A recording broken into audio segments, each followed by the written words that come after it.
Bismillahirrahmanirrahim. Assalamualaikum warahmatullahi wabarakatuh. Apa khabar semua? Saya Syamsul Bat. Tuan-tuan dan puan sekalian, pertama-tamanya di kesempatan ini saya ucapkan terima kasih banyak kepada semua para peserta yang telah terlibat dengan program korban bersama dengan pihak Yayasan Budi Ihsan Malaysia YBIM pada tahun 2020 sebelum ini. Alhamdulillah, pihak Yayasan Budi Ihsan Malaysia telah berjaya menyempurnakan dan melaksanakan dengan cemerlang sekali ibadah korban pada tahun lepas untuk anda semua. Pihak YBIM ingin mengundang anda semua untuk join sekali lagi bersama dengan program ibadah korban untuk tahun 2021 ini pula. Kami dengan ini menggalakkan tuan-tuan dan puan sekalian agar mendaftar dengan lebih awal. Kalau anda kata nak daftar dulu, bayar kemudian pun tak ada masalah. Yang penting hasrat kita untuk meletakkan niat.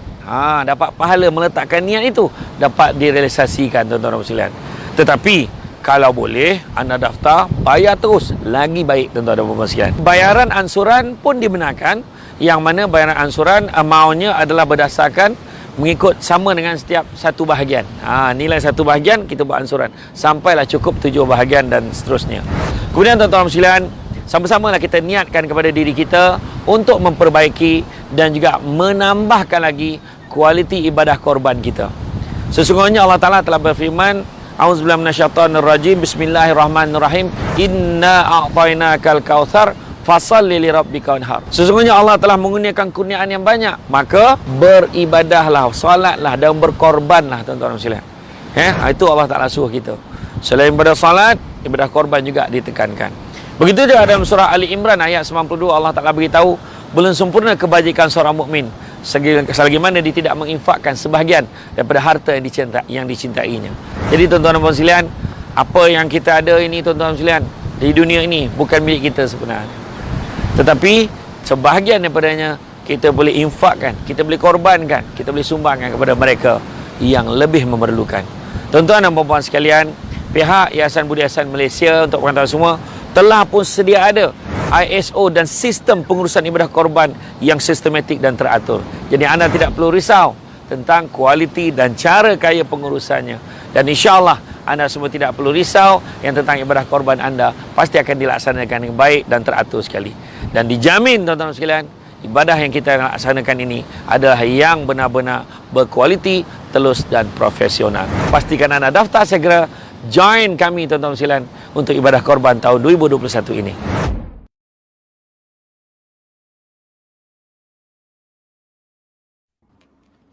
Bismillahirrahmanirrahim. Assalamualaikum warahmatullahi wabarakatuh.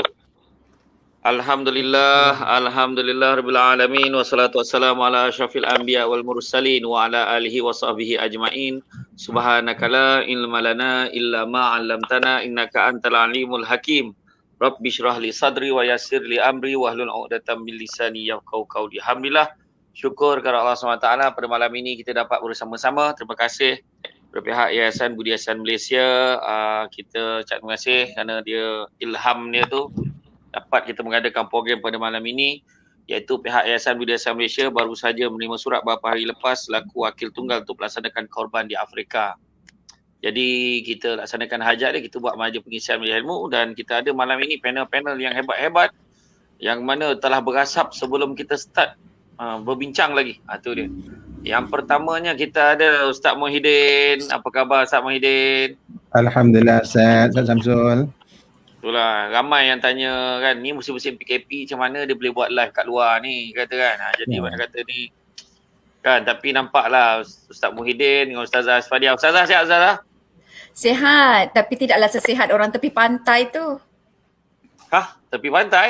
Wah, sama pula. Oh, tadi tepi pantai. Itu gambar lama Ustazah. Saya dah bertambah dah susut dah. Saya kesal dengan kesihatan saya tu. Tapi nampak cara tu, walaupun dua-dua dia berlatar belakangkan KCC, tapi dari sudut yang berbeza, nak tunjuk tu sebab dia ada tempat yang lain-lain tu.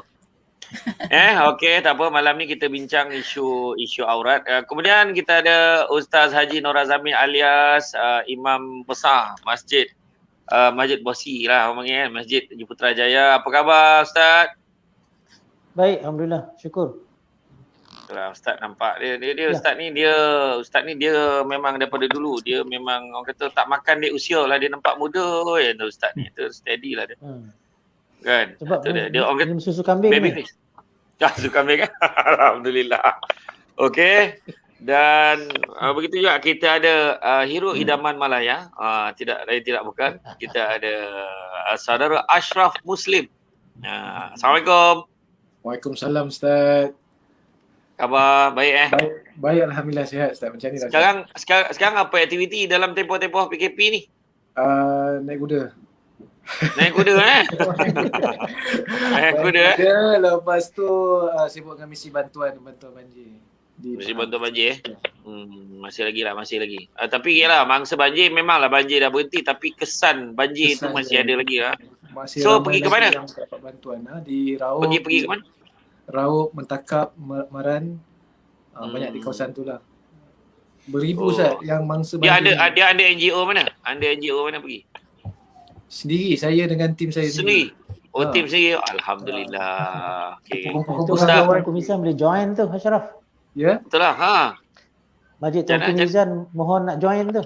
boleh. Hari Sabtu ni kita orang pergi. Ya. Boleh. Jangan echo. Bagus juga kalau tu pergi. Patut kita bawa kurma. Terbaik. Ha.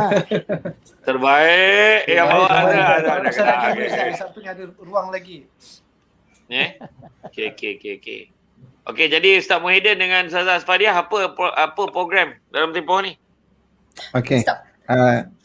Ustazah, saya cakap dulu Ustazah. Sebab dua kan Ustazah tak tahu siapa nak mula dulu. Jadi saya Ustazah mulakan tunjuk Ustazah sini sambung. tapi skrin belah sini. Ustazah tunjuk sini. Okay. Jadi aktiviti kami setakat ni kalau dalam live memang kita teruskan dengan aktiviti live kita. Ada program yang secara tertutup, ada program secara terbuka. Tapi dalam program kami biasanya saya banyak minute program Ustazah lah. Jadi Ustazah bercakap, saya akan tengok setting macam mana nak menguruskan bahagian itu. Kalau technical tu, biasa saya membantu. Dan kita ada program-program yang berkala. Contohnya kita program bijak parenting. Kita buat 2 minggu sekali untuk 4 siri. Dan kita ada program yang agak tertutup, yang dinamakan Di Usrah, yang fokus juga tentang parenting. Dan program terbaru yang Ustazah buat memang komen cukup tinggi, yang tu saya dah pada Ustazah untuk ceritakan apa yang dikatakan parenting checklist tu Ustazah. Ya, parenting checklist ni saya buat satu program pagi dalam 15 minit je. Dan pukul 7 sampai 7 suku lah setiap hari. Jadi kita bincangkan tentang apa nak buat hari ni. Checklist tu muhasabah balik sebagai ibu bapa, apa yang dah buat, apa yang belum buat. Jadi itu sebagai panduan harian lah. Jadi mudah-mudahan berguna lah untuk kita semua. Kat mana tu Ustazah? Di dalam Instagram? Dalam Facebook. Facebook. Facebook saya Isfadiah. Baik. Betul lah. Susah sebenarnya nak jumpa bila seorang isteri buat live, suami setting, jaga kamera setting tu technical, susah nak jumpa. Dan kalau suami live, isteri yang setting kan lagi jauh lah kemungkinan tu, betul kan? Jadi apa pun saya memang ucapkan tahniah lah kepada Ustaz Muhyiddin dan Ustazah Asfadiah. Teruskan. Saya sendiri pun memang betul kalau pagi kuliah subuh memang tak dapat lebih 15 minit dah, pukul 7. Kadang-kadang sendiri bercakap, sendiri menguap tu yang tak tahan tu. Kan? Puas menahan ni, macam mana aku nak sorok menguap ni kan? Tu saya kadang tak berani. Itulah cabaran yang kita ceramah depan kamera, depan handphone kan. Susah lah sikit. Tapi tak apa. Malam ni kita berbincang tentang isu aurat. Bukan apa. Banyak sangat akhir-akhir ni kebetulan. Kenapa tajuk ni dipilih? Baru-baru ni adalah beberapa selebriti yang saya jumpa. Dia kata dia tak tahan. Orang tegur dia. Dia kata kan, Ustaz, bukankah ni hak kita? Dia cakap macam tu. Saya nak jawab tu depan ni. Kebetulan ramai orang. Saya kata nanti kita jumpa, kita cerita. Saya kata macam tu je lah.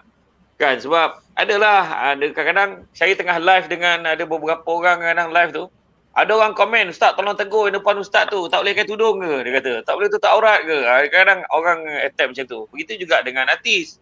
Begitu juga dengan ahli sukan dan sebagainya. Jadi sebelum kita memulakan untuk sesi warming up ni, kita bagilah Ustaz Muhyiddin ni dulu sebenarnya untuk pengetahuan semua yang sedang menonton pada malam ni.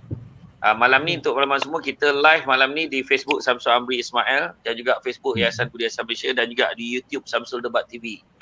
Dan live malam ni kita akan, kalau ada soalan dia tu appear dekat skrin. Semua orang boleh nampak soalan. Kalau dia puji, Abang Ashraf handsome pun akan keluarkan dekat skrin tu. Jadi kalau untuk malam semua, Ustazah Asfadiah dengan Ustaz Muhyiddin ni dulu kita orang sama-sama lah berceramah dalam, tak boleh lupa lah, ceramah dekat kapal cruise dulu. Kita pergi ke Singapura kan. Ya, Memang betul, tak boleh lupa lah. Momen memang tak boleh lupa lah. Sebab bayangkanlah bilik disko jadi bilik ceramah memang tak terdaya. Kan, dengan lampu yang kala-kala yang biasa orang berjoget tu jadi bilik ceramah kan. Jadi memang suasana dia lain lah. Maknanya nak beritahu indahnya Islam ni semua tempat. Dan sekarang ni kita rindukan saat tu, almaklumlah PKP, tak tahulah bila lagi. Kita cuma doakan yang baik-baik ajalah. Baiklah, Ya, bagi betul. mulakan sesi ni Ustaz Muhyiddin. Mungkin Ustaz Muhyiddin boleh explain sikit lah secara ringkas kepada semua, secara mungkin semua orang dah ready, dah dekat depan skrin ni nak tahu bagaimanakah huraian Ustaz tentang batasan aurat sebenarnya, untuk semua tahu, untuk lelaki maupun perempuan. Silakan Ustaz. Baik, terima kasih Ustaz Samsul Debran. Assalamualaikum warahmatullahi wabarakatuh kepada rakan-rakan panel pada malam ini, Ustaz Nur Azmir, Ustaz Aziz Fadia dan Brother Ashraf Muslim yang kita pernah sepentas sekali di Maurib dulu ya. Jadi rakan-rakan yang mati Allah Subhanahu Wa Taala, bila kita membicarakan tentang aurat ya, jadi kita kena faham apakah yang dimasukkan dengan aurat itu sendiri ya. Aurat ni asalnya dari bahasa Arab, kita sebut perkataan dia aurat juga, tetapi asalnya bahasa Arab auratun bermakna aibun ya. Aurat itu maksudnya satu keaiban yang bila aib ni perlu kita tutup ya, kita perlu tutup dan kita lindungi daripada dilihat oleh orang lain. Itulah cantiknya Islam, di mana agama Islam ini bukan sekadar mengatur hubungan kita dengan Allah Subhanahu Wa Taala, tetapi mengatur hubungan kita sesama manusia, kerana maqasidus syariah adalah untuk memastikan kehidupan manusia ini dalam keadaan yang baik, yang harmoni, yang sejahtera, yang mana kesejahteraan ini akan membawa kepada keredaan Allah Subhanahu Wa Taala. Akhirnya redha Allah kita capai bila kita kembali menemui Allah Subhanahu Wa Taala nanti, syurga itu akan menjadi milik kita insya-Allah. Baik, bila bicarakan tentang aurat ya, aurat ini kita tahu satu perkara yang perlu kita tutup, kita lindungi daripada oleh orang lain, namun dia mempunyai beberapa kategori ya. Kerana bila kita nak expose diri kita, kepada siapakah yang akan kita tunjukkan diri kita, sama ada diri kita sendiri ataupun kepada orang lain. Dan orang lain itu juga mempunyai kepelbagaian ya. Jadi kalau nak detailkan untuk masa 5 minit ini, kalau saya setengah jam tak cukup orang yang nak bercakap ya, Ustaz Samsul. Jadi saya berikan satu fahaman yang ringkas, yang biasa aurat itu ialah secara umumnya kita dengan orang lain ya. Kalau dengan suami, isteri, dengan mahram tu kita bincang waktu lain dulu. Tapi secara umum yang selalu menjadi isu ialah bila kita berhadapan dengan orang lain yang dikatakan sebagai golongan ajnabi ataupun ajnabiyah, ataupun yang bukan mahram ya. Bukan mahram tu maksudnya orang yang kita boleh berkahwin dengan dia. Ajnabi tu maksudnya orang asing yang tidak ada hubungan dengan kita. Baik, bagi lelaki ya, bagi lelaki sesama lelaki ya, aurat yang perlu ditutup itu, maksudnya aurat lelaki yang ditutup adalah di antara pusat dan lutut. Itu yang mesti ditutup ya. Asasnya tentang aurat bagi lelaki adalah di antara pusat dan lutut. Manakala wanita pula adalah seluruh tubuh badan dia kecuali muka dan tapak tangan ya. Artinya rambut dia ya, ataupun kaki dia, tangan dia, lengan dia, itu semua adalah aurat yang perlu kita tutup. Jadi arahan untuk menutup ini bukan arahan siapa-siapa, tetapi itu daripada Allah Subhanahu Wa Taala, yang secara ringkasnya telah ditunjukkan dalam banyak hadis dan Al-Quran disebut secara umum ya. Katakanlah bagi perempuan kamu untuk melabuhkan ya tudung itu sehingga ke paras dada, satu simbolik kepada perkara yang perlu ditutup ya. Jadi untuk mudah faham kepada kita semua umat Islam, bagi lelaki asasnya ialah di antara pusat dan lutut, dan bagi perempuan ialah seluruh tubuhnya kecuali muka dan tapak tangan. Namun ya, dalam isu menutup aurat ini dia ada isu berkaitan dengan fitnah ya. Walaupun perkara itu tidak perlu ditutup. Contohnya lelaki, kalaulah dia tutup di antara pusat dan lutut, dia tak pakai baju keluar, dia tak salah ya. Ya, kerana itu bukan aurat yang wajib, tetapi apabila menimbulkan fitnah, menimbulkan suatu suasana yang tidak baik, contohlah orang panggil abang sado kan ya.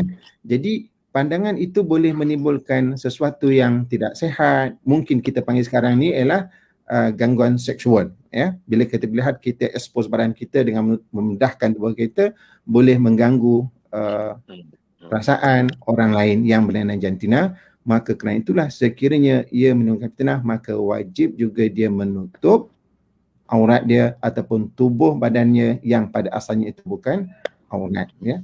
Kerana itulah dia melihat juga kepada situasi-situasi yang tertentu. Contohnya bagi bersukan, ya. Jadi bila bersukan, asasnya yang wajib mestilah di antara pusat dan lutut, ya. Itu mesti ditutup, ya. Tapi kalau untuk pergerakan yang lain itu biasanya orang tak akan pandang, orang akan melihat kepada action yang dilakukan oleh ahli sukan. Tetapi dalam keadaan biasa, dalam keadaan orang yang ramai, maka sayuginya kepada lelaki untuk menutup tubuh badan mereka, bukan sekadar satu wajib aurat tetapi yang sopan dalam kebiasaan masyarakat kita, ya. Jadi itu pada asasnya tentang aurat yang wajib ditutup. Kemudian bukan sekadar tutup. Nak menutup aurat ni ada syarat dia. Syaratnya ialah yang pertama, pakaian itu pakaian yang longgar sehingga tidak menampakkan bentuk tubuh badan. Walaupun kita pakai baju, contohnya kita tutup seluruh tubuh badan kita, tapi pakaian yang kita pakai ialah kita panggil body shape, ya, yang fit dengan baju kita, pakai body kita, dan kita nampak setiap lekuk badan kita, yang itu pun tak memadai, tak cukup untuk menutup aurat dan masih dikirakan sebagai mendedahkan aurat yang sepatutnya ditutup walaupun ditutup dengan kain. Jadi yang pertama, dia mestilah longgar. Yang keduanya mestilah tebal, ya, sehingga tidak menampakkan warna kulit, ya. Kalau tutup juga tapi masih nampak lagi warna kulit yang kelam, yang mungkin warna coklat, yang mungkin warna kuning-kuning, mungkin yang warna yang itu tidak memadai dan tidak dianggap sebagai menutup aurat. Jadi itulah ringkasnya tentang basic yang perlu kita tahu tentang aurat bagi lelaki dan wanita. Ialah perempuan kena tutup semua tubuh badan dia kecuali muka dan tapak tangan, dan bagi lelaki ialah di antara pusat dan lutut. Namun antara pusat dan lutut itu sekiranya dalam uruf kita, tutuplah badan yang seluruh tubuh kain lelaki itu yang proper supaya bukan sekadar aurat tapi lebih sopan dan sesuai untuk kita bersama dengan masyarakat. Okey, cukup sekat dulu. Baik. Ustaz. Terbaik. Jadi huraian tu supaya ada yang baru tengok malam ni, mungkin selama ni ada yang bajet-bajet, sebab saya teringat malam tadi bila berforum dengan Ustaz Farid Rawi malam tadi, dengan Hafiz Yu, dengan Syafiq Liao, dengan Taufik Iyab, semua dengan saudara-saudara baru. Malam tadi banyaklah benda-benda nak pula. Ustaz Farid Rawi dia bagi pula satu point. Dia bagi satu ayat dah lama tak dengar kan. Berburu ke padang data, dia kata. Kan? Dapat rusa berbelang kaki, dia kata. Berguru ke palang gajah ibarat bunga kembang tak jadi. Dia sendiri ingatkan kita pantun ni. Kadang-kadang ada orang dia main ikut dia punya suka-suka dia je. Aurat macam ni je, macam ni. Jadi malam ni kita dapat secara ringkas, walaupun secara ringkas, jadi nak bagi penekanan pada semua, itu yang kita kena tahu. Dan saya tertarik tadi, ada juga aurat yang berunsurkan kepada yang boleh menimbulkan fitnah pun kita kena elakkan. Sebab ini adalah aib. Dia begitu juga disentuh tentang abang sador. Sebab nak tanya Ustaz Nur Azamir ni pula. Kan Ustaz Nur Azamir? Ya. Sebab kita tahu dalam bidang sukan kan, bila cerita tentang abang sador tadi kan, ada ahli-ahli sukan ni menyatakan susah nak berjaya kalau dalam bidang sukan ni kalau kita ni tutup aurat kena buka juga, dia kata. Kalau lari tu lagi laju, kalau main bola tu lagi senang nak menyepak. Wahal menyepak bukan pakai paha. Kan menyepak pakai kaki, tapi kita tengok ada je pasukan-pasukan bola sepak yang dah mula tutup aurat. Perenang-perenang pun dah pakai full. Ada yang pakai tudung lagi 100 meter sekarang ni perempuan. Kan dah tak ada isu dah sebenarnya sepatutnya. Cuma yalah yang masukkan bina badan yang abang sador tu ada, dia saja pakai, malahan bukan kata dia tunjuk badan kotak-kotak tu, dia tarik seluar dia tu sampai dekat sampai hari-hari dah lah macam tu lah. Dan dengan bangga dia tunjukkan. Orang lelaki nengok pun goli lah kira kan. Macam tu lah. Jadi kan tak kira lah sukan bola sepak, sukan renang, terjun, olahraga dan sebagainya. Jadi berkait juga dengan bina badan tadi. Jadi apa komen Ustaz dalam tentang perkara ni? Silakan Ustaz. Bismillahirrahmanirrahim. Assalamualaikum warahmatullahi taala wabarakatuh. Saudara Samsul selaku pimpinan perbincangan kita, sahabat-sahabat, rakan-rakan perbincangan dan para penonton sekalian. Saya ingin tegaskan bahawa tidak ada halangan di dalam Islam ini untuk kita bersukan apa saja. kan. Namun apa yang disebut oleh Ustaz tadi, bahawa dalam Islam ini kita ada syarat. Hidup kita ni tak boleh lari daripada syarat. Sebab itulah apabila kita bersukan di dalam Islam, bermatlamatkan sukan itu adalah ubudiyah. Kan, adalah ubudiyah. Maknanya kita nak beribadah kepada Allah, dengan bersukan itu kita dapat pahala. Jadi bila kita katakan kita bersukan nak dapatkan pahala, sudah tentulah bila kita bersukan kita perlu memenuhi syarat-syarat yang ditetapkan oleh syarak. Jadi kalau kita lari daripada matlamat tersebut, maka kita cuba nak menghalalkannya, maka berlakulah kontradik dan berlakulah perselisihan dan berlakulah orang kata salah faham di situ. Akhirnya orang akan kata agama ini menyusahkan. Sebenarnya agama ini adalah untuk menyelamatkan kita apa saja yang kita buat. Kerana agama itu rahmatan lil alamin. Mendatangkan rahmat kepada seluruh kehidupan kita. Sama ada rahmat tu untuk diri kita dan rahmat untuk orang lain. Jadi kalaulah seseorang itu bersukan adalah untuk menunjukkan yang dia tu gagah, badan dia sadar bahawa dia nak menarikkan perhatian orang, maka dia akan mengundang padah dalam hidup dia. Kan? Dia akan lari daripada matlamat tersebut. Maka nanti hatinya akan menjadi hati yang kacau. Bila orang puji, dia akan rasa seronok, dia akan sombong diri dan dia akan lebih lagi daripada itu. Tetapi bila orang mengkeji dia akan rasa marah dan timbullah beberapa persoalan yang mengundangkan fitnah yang disebut oleh ahli panel kita yang pertama tadilah. Jadi untuk itu, kalau katakan soal aurat ini nanti susah untuk bersukan, saya rasa tak tahulah kajian yang mana yang telah membuktikan bahawa berpakaian untuk aurat itu telah menyusahkan untuk kita bersukan. Ataupun kalaulah dia nak main bola, dia tutup aurat langsung tak pandai dia nak menyepak bola. Saya tak nampak pula.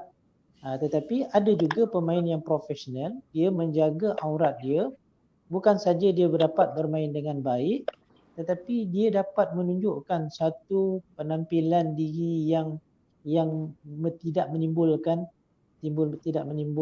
fitnah. Jadi sebab itulah dalam saya katakan tadi, dalam apa saja kehidupan kita, khususnya dalam soal bersukan ini, tengok apa matlamat kita. Kan? Kalau matlamat kita adalah untuk memenuhi apa yang manusia hendak, maka kita akan meninggalkan apa yang Allah tuntut, maka kita dah lari daripada matlamat hidup kita. Sebagai seorang Muslim, kita mesti tahu prinsip asas dalam kehidupan kita. Yang pertamanya, prinsip asas, saya sebutkan dua je lah prinsip asas. Yang pertamanya, apa saja kehidupan kita ini berlangsung, maka ianya perlu bermatlamatkan kerana Allah Subhanahu Wa Taala. Apabila itu asas pertama kita pegang, maka dia pergi kepada prinsip yang kedua, patuh pada syariat. Kerana yakinlah bahawa syariat itu ditetapkan dan diletakkan sebagai syaratnya adalah untuk menjamin dan memastikan kemaslahatan hidup kita ini aman, baik dan mensejahterakan. Jadi itulah secara ringkasnya Saudara Samsul untuk dalam perkara ni. Jadi tidak ada susahnya kalau kita bersukan dengan menutup aurat ni. Malah kalau kita bersukan tak menutup aurat, lagi pula susah kita nak main bola. Tak jadi orang main bola lah kalau orang tu tak tutup aurat. Kalau kita ikut kan? Ya? Ya, betul. Terima kasih banyak. Malam ni kita punya panel semua berdisiplin. Semua cukup menjaga masa. Alhamdulillah, ini satu pencapaian sebenarnya. Kan? Jadi semua main ringkas-ringkas. Dah kena warning? Kena warning tadi. Okey.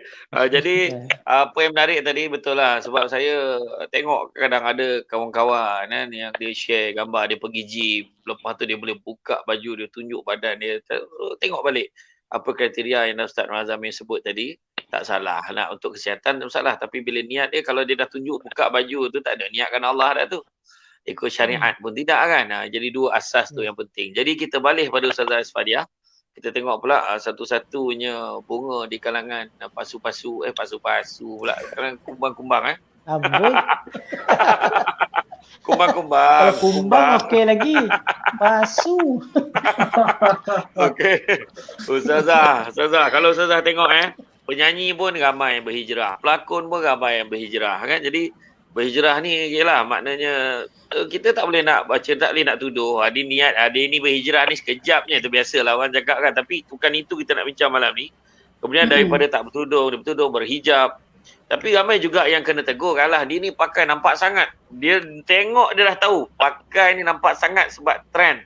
Malahan banyak juga suara-suara kata dia ni bertudung tapi sebenarnya masih lagi mendedahkan aurat. Jadi boleh Ustazah jelaskan apa tentang perkara ni. Silakan Ustazah.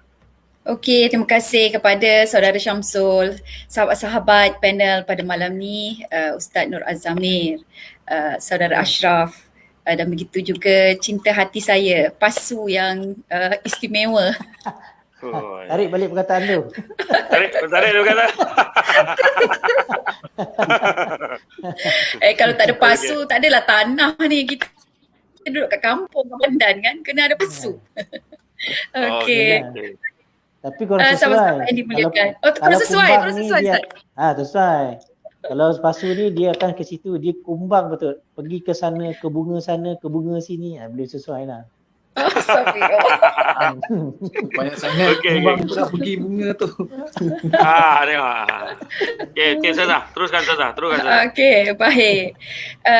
Tadi brother Syamsul, tiba-tiba brother lah pula, Saudara Syamsul ada sebut berkenaan dengan berhijrah. Jadi pada saya lah, kalau kita lihat rakan-rakan kita yang berhijrah tu, dia bukan suatu yang mudah sebenarnya. Lagi kalau dia artis, kalau dia orang yang terkenal ya. Jadi dia nak buat satu perubahan itu, dia perlukan jihad dan juga sokongan. Kalau paling kurang lah kita kata kalau nak berubah tu kena ada 3 perkara ni. Kena ada gurunya, kena ada kawan-kawan dia, kemudian dia kena ada persekitaran. Jadi seolah-olah dia kena keluar daripada tempat yang selama ini dia berada ya.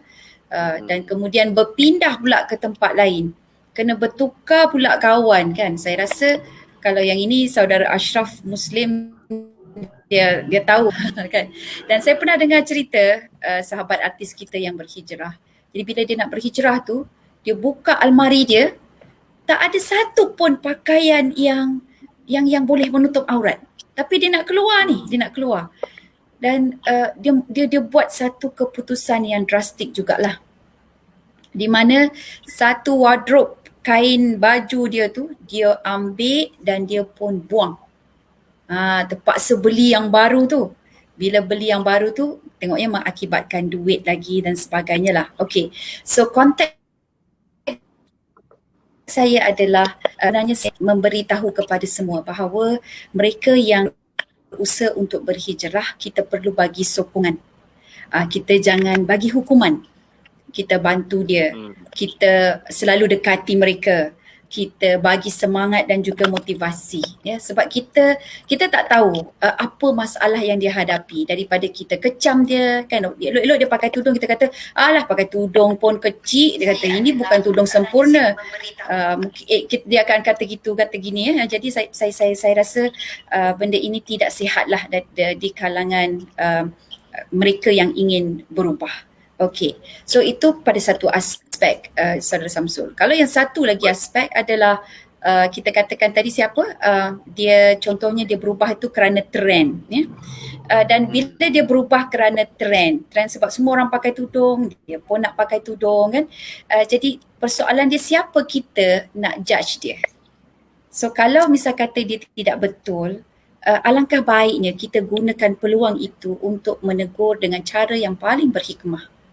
Sebab bila keadaan itu duduk depan kita ya, jadi kita sebenarnya dibentangkan oleh Allah satu peluang di mana Allah nak kita mengubah sesuatu keburukan ataupun maksiat itu.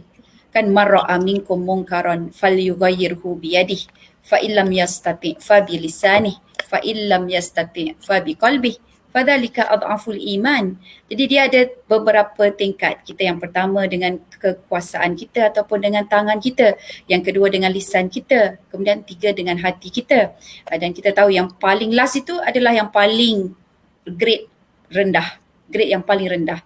Jadi kita cuba tanya pada diri kita ni, sejauh mana kita telah berusaha untuk menasihati, mengingatkan dengan cara yang terbaik. Walaupun salah satu daripada kategorinya adalah dengan lisan.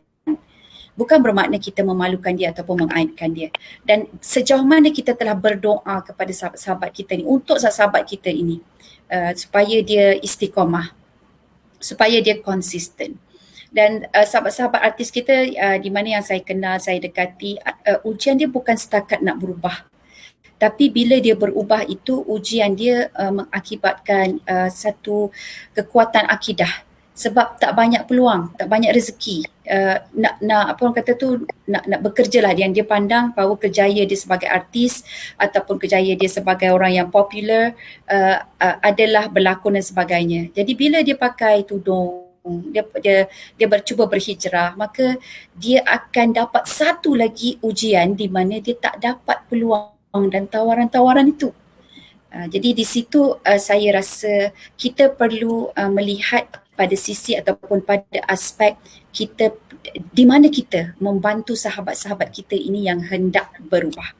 Jadi kalau yang ikut trend tu, sejauh mana pula kita membantu dia untuk tukar trend kepada dia punya prinsip hidup. Itu lebih utamalah berbanding kita menjelaskan kepada ini hukumnya tak bagus, ini hukumnya bagus kan. Dan satu lagi saya suka ada lihat beberapa pandangan. Dia kata teruslah berhijrah, dia kata walaupun engkau terpaksa merangkak. Maksudnya sikit-sikit, sebab hari ini sepatutnya lebih baik daripada semalam. Lepas tu ada satu sloka Saudara Syamsul. Sloka ni saya baca daripada Google je lah. Okay. Dia kata apa? Kalau wanita menutup aurat, orang jahat tak berani mengurat. Bahkan boleh menjadi ubat. Orang memandang boleh bertaubat. Wallahu a'lam. Masya-Allah. Masya-Allah. Lain macam lah. Dia bila Ustaz Fadiah ada bagi sloka kan, walaupun ambil Google rasa macam dia punya, macam tu lah. Jadi apa pun kita ambil poin tadi betul lah. Bila orang tu berhijrah, kita siapa kita, seolah-olah kita nak ambil kerja, Allah Ta'ala tahu pula niat dia apa. Dia nak berubah bukan satu perkara yang mudah. Dan kita pandang positif, jangan bersangka-sangka. Dalam Quran pun dah beritahu jangan berprasangka, sebahagian pada prasangka itu adalah dosa kan. Surah Al-Hujurat ayat 12, Allah dah beritahu dah. Jadi mana kata kita cuba doakan yang baik-baik kan. Cubalah kalau ahli keluarga kita ada yang nak berubah dan orang lain cakap macam tu, apa kita rasa? Macam tu lah kan. Jadi kita bagi galakan. Dan begitu juga tadi bila nak ubah tu, macam tadilah cerita tadi kan, ibarat bunga kembang tak jadi tadi. Nak ubah kena belajar juga. Kena tanya Ustaz, betul tak Ustaz kalau saya ubah saya pakai baju macam ni okey tak? Tanya Ustazah Fadiah kalau pakai macam ni okey ke? Kan kadang ada tu. Kan ada yang kadang pakaian dia ketat-ketat, kata Ustaz Muhyiddin tadi cerita kan, dia pakai memang tutup dah. Yang rupanya dia bukan tutup aurat, dia balut aurat. Wah lain macam kan. Macam tu. Jadi itu semua lah tu. Jadi kita tengok dia pakai tudung elok dah, tapi bahagian-bahagian lain semua mengancam keselamatan negara. Itu yang kita tak nak tu kan. Jadi apa pun kita beralih pula kepada saudara Ashraf Muslim. Ada satu komen daripada YouTube. Dia komen Ashraf Muslim, apa dia kata? Amin cuba tunjuk sikit komen, ada satu seorang tu. Ashraf Muslim, the most handsome man in the earth. Saya kata tengok, dahsyat. Dia punya komen tu, the handsome man on earth. Nampak tu? Dahsyat malam ni kan. Komen. Biasa kalau malam lain saya dapat komen tu, malam ni tak merasa lah nampak. Memang dah jatuh nombor 5, nombor 6 lah belakang Ustaz Muhyiddin dengan Ustaz Razamir. Jadi bagilah saya peluang Ustaz. Okey. Jadi kalau tengok saudara Ashraf Muslim ni dulu dia jadi hero, kemudian dia senyap sekejap, kemudian dia tiba-tiba dia muncul balik dalam ada drama. Saya tak tengok drama tapi ternampak lah sekelimbas kan. rasanya Abang Ashraf Muslim ni kan dia merupakan hero idaman Malaya. Oh kan. Jadi he watak hero dia. Jadi kalau kita tengok tak kala dia ambil keputusan untuk hijrah juga terlibat dengan perubatan Islam dan terlibat juga dalam beberapa siri program dakwah. Kita tengok apa sebenarnya tak tahu juga kan kriteria yang saudara Ashraf Muslim. Saya ada dengar-dengar lah. Ya tidak saya tak tahulah. Saya dengar-dengar daripada sahabat-sahabat saya yang dia memberitahu ni gosip lah kan. Tapi saya nak confirm kan malam ni. Dia kata Ashraf Muslim dia dah sebut dengan producer kalau watak yang dia kena pakai baju singlet dia pun dia tak nak. Dia kata ni dia tak nak. Jadi kita tak nak apa ya ke tidak tu mungkin dalam jawapan nanti beruraikan. Ada tak letakkan satu kriteria sebelum nak terima apa-apa watak atau orang berlakon mungkin dari pakaian, watak, masa dan sebagainya. Mungkin boleh kongsikan pada semua. Silakan.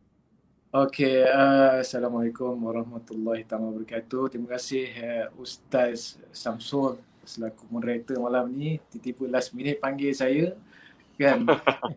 Pagi siang tadi kot tengah drive ni tiba-tiba telefon, Ashraf boleh tak ni jadi apa jadi panel malam ni. Panel apa Ustaz? Cerita pasal aurat lama. Saya macam segan-segan ni tapi disebabkan Ustaz Samsul saya pun rasa macam kata santai-santai malam ni. Saya terima dengan baiknya insya-Allah supaya dapat manfaat untuk kita bersama-sama. Dan saya ucapkan juga yang dihormati Ustaz Nur Azmir dan juga Ustaz Muhyiddin, Ustazah Fadiah ya, yang sebelum ni pernah jumpa kan. Kalau Ustaz Nur Azmir tu jumpa kat masjid lah. Dengan suara je lah kat belakang tu dengar je semuanya kan. Dengan Ustaz Muhyiddin dengan Ustazah memang sebelum ni kita pernah. Nasib baik dia cam imam. Nasib baik dia cam imam. Kalau dia tak cam imam dia tak pergi masjid. Macam tu kan. Okey. Okey, berbalik pada soalan tadi, topik pasal aurat itu bukan satu alasan ya. Tapi saya suka dengan macam Ustazah Fadiah cakap tadi ya. Memang dalam industri seni ni selaku saya sebagai selebriti, artis, pelakon, yang banyak perkara-perkara yang kita terpaksa lalu. Macam saya sebelum saya berhijrah memang seronok lah dengan macam-macam kehidupan sebagai seorang pelakon. Dan alhamdulillah mungkin lah kita tahu hidayah ni Allah setiap masa bagi hidayah kan. Kita ambil tak hidayah tu. Bila hidayah tu kita ambil dan kita rasa perubahan penghijrahan tu berlaku. Jadi bila cakap pasal penghijrahan ni bukan saja dari segi pakaian sebenarnya tapi dari segi pemikiran, dari segi tindakan aktiviti seharian. So benda tu semua kena tukar. So macam saya ni agak drastik juga. Saya punya perubahan saya sampai saya terus berhenti berlakon selama saya rasa dekat dalam 4 tahun macam tu, lama. Saya tak berlakon, tak apa, saya buat aktiviti lain, buat perubatan Islam, bisnes lain. Jadi benda tu mengubah saya punya cara saya berfikir, cara saya punya objektif dalam hidup kan. Lepas tu bila saya pula terpanggil sekali lagi semacam kita sebagai seorang pelakon, dia kalau dah jiwa seni pergi kat mana-mana pun dia mesti nak ke situ juga. Jadi bila saya rasa saya ni kena buat sesuatu dah. Sebelum ni kita beri manfaat pada orang lain supaya diorang mendakwah dengan cara yang berbeza. Suruh orang baca Quran, kalau orang sakit suruh baca Quran. Tapi saya rasa tanggungjawab saya untuk memberi dakwah dengan secara lain pula dalam industri seni. Sebab kalau tak ada, dalam lakonan ni lain, drama ni lain. Sebab kalau kita lihat diorang punya, kita tengok drama sekarang tak jaga syariah kan, aurat tak jaga, semua langgar. Bukan itu saja, dari segi solat pun kadang sampai jaga, tak jaga sebelum ni. Tapi alhamdulillah sejak saya tengok kebelakangan ni masyarakat sudah menerima, telah terbuka pemikiran diorang untuk menerima Islam ataupun mencari ilmu agama ya. Tengok berapa ramai artis yang dah berubah, berapa banyak drama-drama yang Islam yang keluar. Lepas tu program-program Islamik pun dah makin banyak. So jadi maknanya permintaan tu makin tinggi. Cuma pelakon-pelakon ni masih di tahap yang sama sebelum ni. So macam mana kita nak ubah dia? Jadi bila saya rasa saya involve balik dalam lakonan, pertama yang saya cakap, kau boleh tak nak sentuh-sentuh. Saya nak sentuh kan, kau boleh nak jaga aurat. Kalau dia orang tak nak, saya tak nak berlakon. Kalau producer tak boleh terima, saya tak nak buat. Tapi bila lama-lama bila saya explain pada mereka kan. Sebenarnya kalau kita nak berlakon, nak satu drama tu berkat, dia kena daripada bawah sekali, maknanya dari segi pembikinan drama, daripada skrip, dari segi idea, sampailah material tu dikeluarkan, semua tu kau boleh dijagakan dalam bentuk syariah Islami. So jadi bila itu dah akan keberkatan. Jadi benda tu mungkin terlalu dalam lah untuk terang kepada orang kan, producer ni, terutama sekali stesen TV, sebab dia orang punya cara berfikirannya bisnes, duit kan, rating. Jadi dia orang sanggup buat apa saja. Jadi bila saya involve ni, kadang-kadang time sekarang ni memang susah, macam Ustazah Isfadiah cakap tadi, susah nak dapat rezeki-rezeki, ya, susah nak dapat lakonan watak-watak sebab dia nak watak-watak macam ni. Tapi masih ada segelintir stesen TV, masih ada producer-producer, dia nak konten yang Islami ni. Jadi bila ramai rating, bila ramai orang tengok drama yang Islami ataupun yang jaga syariah, patuh syariah ni, makin banyaklah program tu, makin banyaklah drama tu. Jadi bila masyarakat dia punya cara berfikir tu lebih suka program-program macam tu, makin banyaklah program-program dan makin banyak peluanglah kepada pelakon-pelakon dan juga selebriti-selebriti yang nak ke arah Islamik ni. Jadi saya yakin sebab semua orang dalam industri ni, tak kisahlah kru ke selebriti, dia orang mencari-cari. Dia orang mencari-cari platform untuk dapatkan program yang dapat mereka jaga dia punya aurat dia. Jadi itu yang saya cakap. Lagi banyak program, lagi banyak drama yang patuh syariah kan, lagi senang untuk kami macam kita orang nak berubah ke arah tu. Betul, saya pernah produce satu drama namanya Matahari Terbit Lagi, dan alhamdulillah itulah drama yang pertama. Kalau Ustazah semua pernah tengok, saya menang anugerah skrin pada tahun 2014. Dan drama tu memang diangkat lah. Saya keluarkan drama tu di TV Al-Hijrah, dan itulah drama yang pertama menang anugerah skrin, di mana tak ada sentuhan bukan muhrim, dan cerita tu menunjukkan Islam tu indah. Tengok dalam YouTube mesti ada Matahari Terbit Lagi. Jadi bila saya tunjukkan drama yang macam tu, barulah masyarakat ataupun stesen TV nampak, oh boleh buat cerita macam ni, oh boleh buat macam ni. Jadi kita yang macam saya kena tunjuk, saya kena buat dulu. Sebab bila kita tak buat, orang tak akan nampak. Kalau kita tak jaga aurat kita, kalau kita tak jaga kita punya pendirian kita, dia orang akan akan pusing sana sini supaya sampai boleh untuk kepentingan dia orang. Jadi kita sebagai pelakon, kita kena tunjuk ketegasan kita. Kalau contoh dalam lakonan sentuhan, macam mana kita nak buat? Sentuhan, itu kita kena bincang betul-betul dengan contohlah Ustazah, seorang mak yang dah lama tak jumpa anak dia. Dia punya scene macam ni, anak balik dari kampung nak jumpa mak yang berpuluh tahun tak jumpa. Macam mana reaksi yang nak ditunjukkan, visual yang nak ditunjukkan pada masyarakat? Memang susah. Tapi kalau betul-betul ini seorang director yang faham tentang Islamic content, yang pelakon yang faham cameraman ataupun dari segi kamera look, kamera punya pergerakan macam mana, dia insya-Allah message tu akan sampai. Macam saya buat, saya cakap dengan director, boleh tak mak ni pakai telekong. Mak ni baru lepas semayang. Lepas semayang, mak ni datang, anak ni balik jumpa. Make sure mak dia ada dengan anak lelaki dia atau bapa dengan suaminya. So nanti bila kat situ datangnya anak jumpa, nangis ke apa, salam jumpa ayah dia, peluk.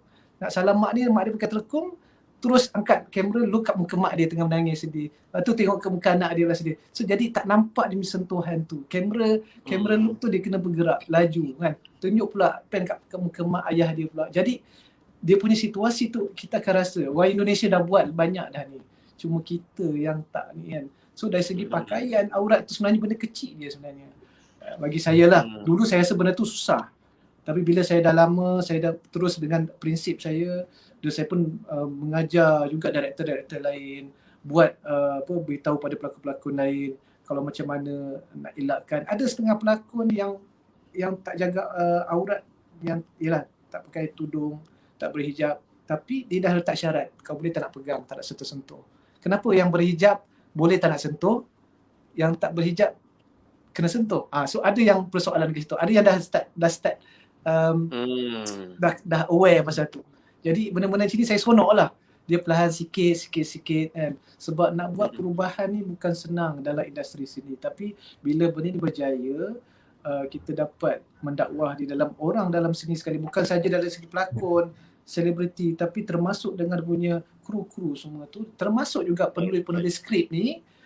InsyaAllah akan melahirkan satu drama, ada satu material yang best yang saya rasa orang lain tak boleh nak cakap cerita cinta tapi kita jaga syariah, cerita hantu tapi tak logik lah cerita hantu pula kan.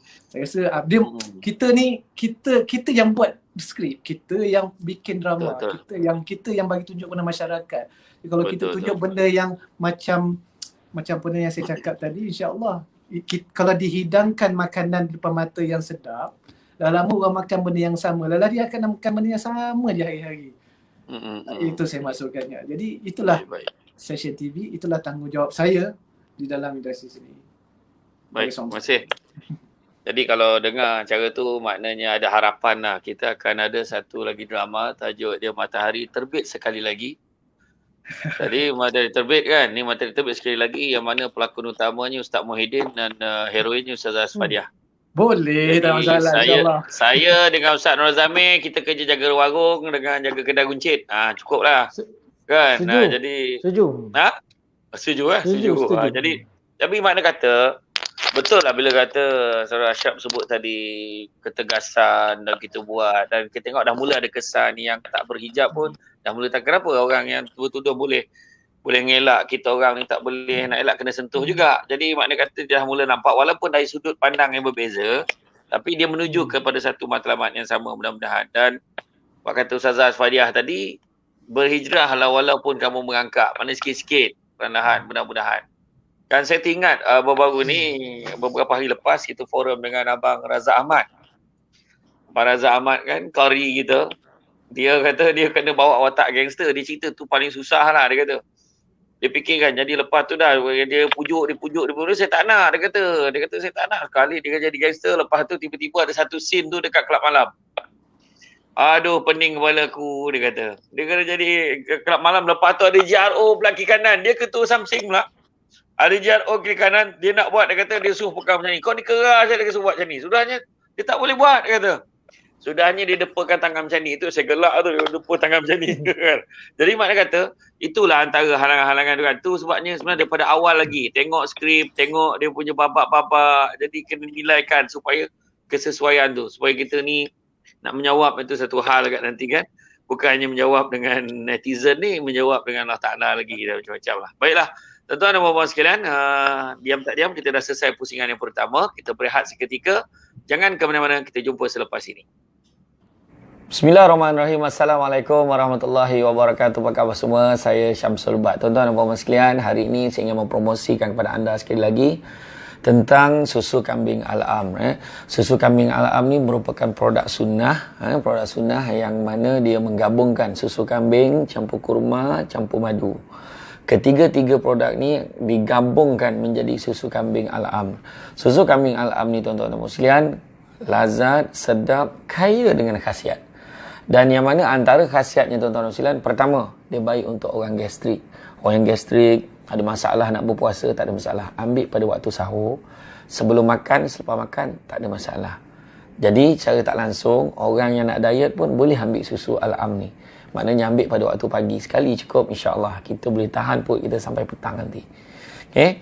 Yang keduanya, baik untuk orang yang sakit GERD. GERD ni adalah penyakit angin lambung. Yang mana orang yang sakit GERD ni, kalaulah dia tidur dalam tempoh 3 jam selepas dia makan, dia senang sampai tak boleh tidur, dia senak perut, angin. Macam saya sendiri pun alami, kadang kita sampai terpaksa muntahkan makanan kita baru kita boleh rasa lega kan. Jadi ini juga adalah jawapannya, minum ni susu Al-Am ni.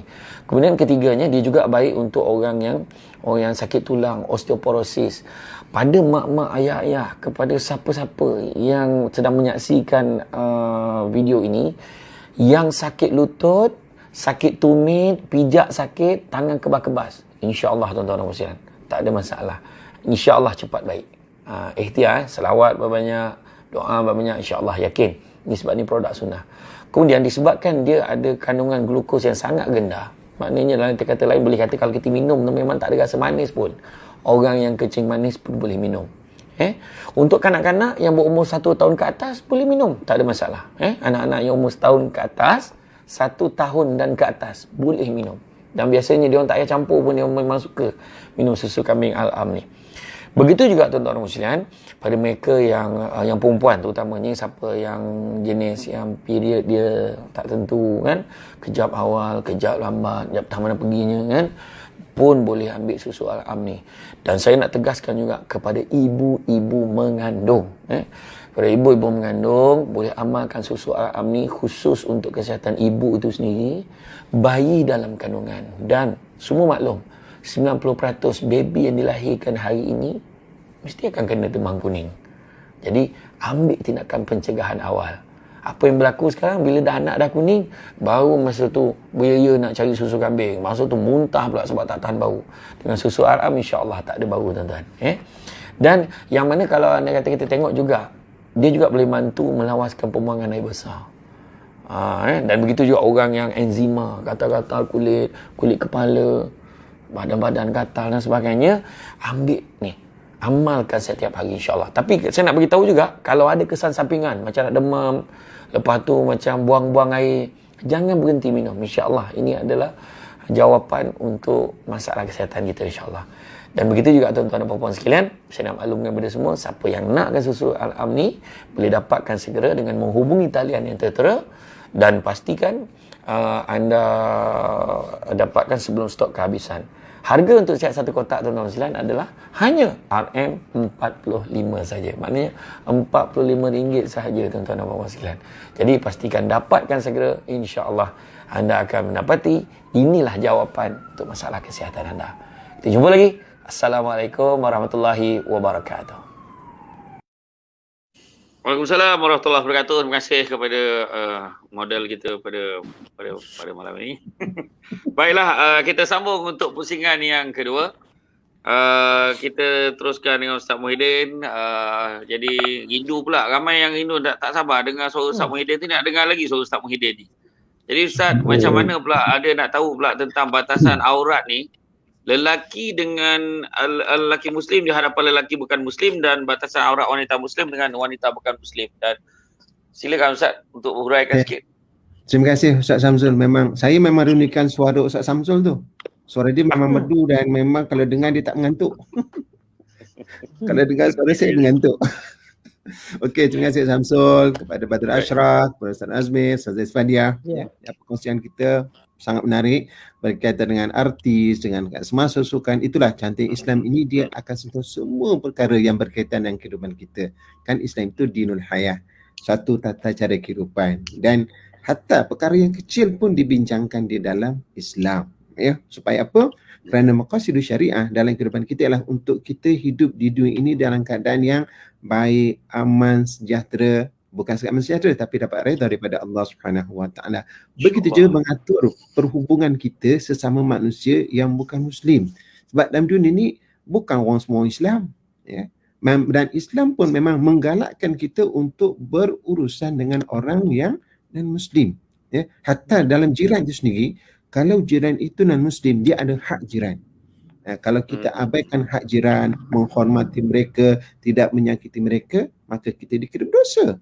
Kalau nak kirakan dia bukan Islam pun, apa kena mengena? Tapi nak ceritanya betapa Islam ini, dia mengatur segala urusan kita untuk kita menjadi yang terbaik. Baik, apabila kita berurusan dengan Muslim, non-Muslim, yang mungkin pastinya di sana adalah dia punya peraturan-peraturan dan batasan-batasannya. Kenapa? Untuk menjaga kita.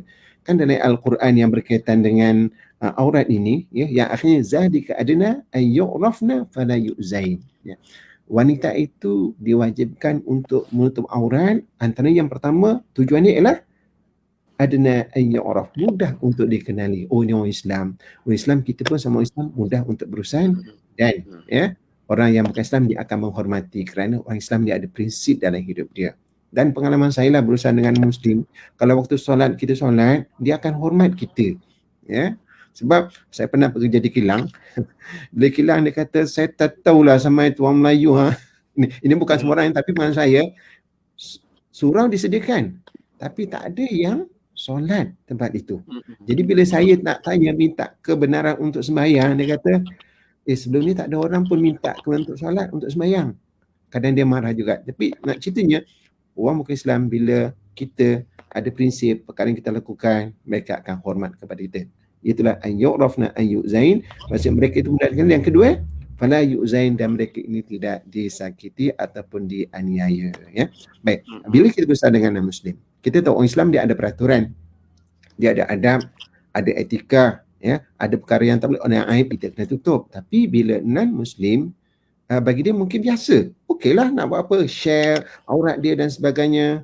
Jadi mungkin kalau kita tak jaga aurat, dia ambil gambar dia dan kalau kita sesuai, dia syang orang lain dah terdedah aurat kita, ya, khususnya perempuan. Sebab itulah di dalam kita bergaul dengan Muslim ada tata caranya, dan saya nak sini bentangkan pandangan ulama. Ada dua pandangan. Yang pertama, jumhurul ulama, kebanyakan ulama dalam Islam menyatakan aurat kalau perempuan dengan wanita yang bukan Muslim, ya, aurat ialah seluruh tubuh badannya kecuali muka dan tapak tangan. Macam kita solat lah. Macam aurat kita dengan orang yang ajnabi, orang asing, ya, orang yang bukan mahram. Ya. Jadi auratnya semua tubuh badan kecuali muka dan tapak tangan. Tetapi Imam Syafi'i dalam mazhab Syafi'i menyatakan, ulama mazhab Syafi'i berpandangan aurat muslimah dengan perempuan yang non-muslim, ya, ialah seluruh tubuh badannya kecuali kepala, tangan dan kaki, ya. Dan banyaklah pandangan ulama, di antaranya Syekh Ibn Hajar Al-Haytami, lepas tu dalam kitab Sirajul Wahhab, ya, dan karangan daripada Al-Qalyubis ni menyatakan perkara-perkara yang berkaitan kehidupan yang sukar untuk kita menutup. Contohnya kalau kita bekerja, ya, jadi di antara tempat yang kita bekerja biasanya kalau tangan kita terbuka tak ada masalah. Jadi saya simpulkan di sini, ya, dalam urusan aurat perempuan dengan Muslim, ya, sebaik-baiknya adalah kita menutup perkara-perkara yang penting berkaitan dengan tubuh badan wanita, kecuali tempat yang kebiasaan, ya, contoh kepala, kemudian tangan kita, kaki kita. Tetapi, ya, kalaulah ia menjadi fitnah di mana ia boleh menimbulkan perkara yang tidak baik, maka kena tutup juga aurat-aurat yang lain, ya.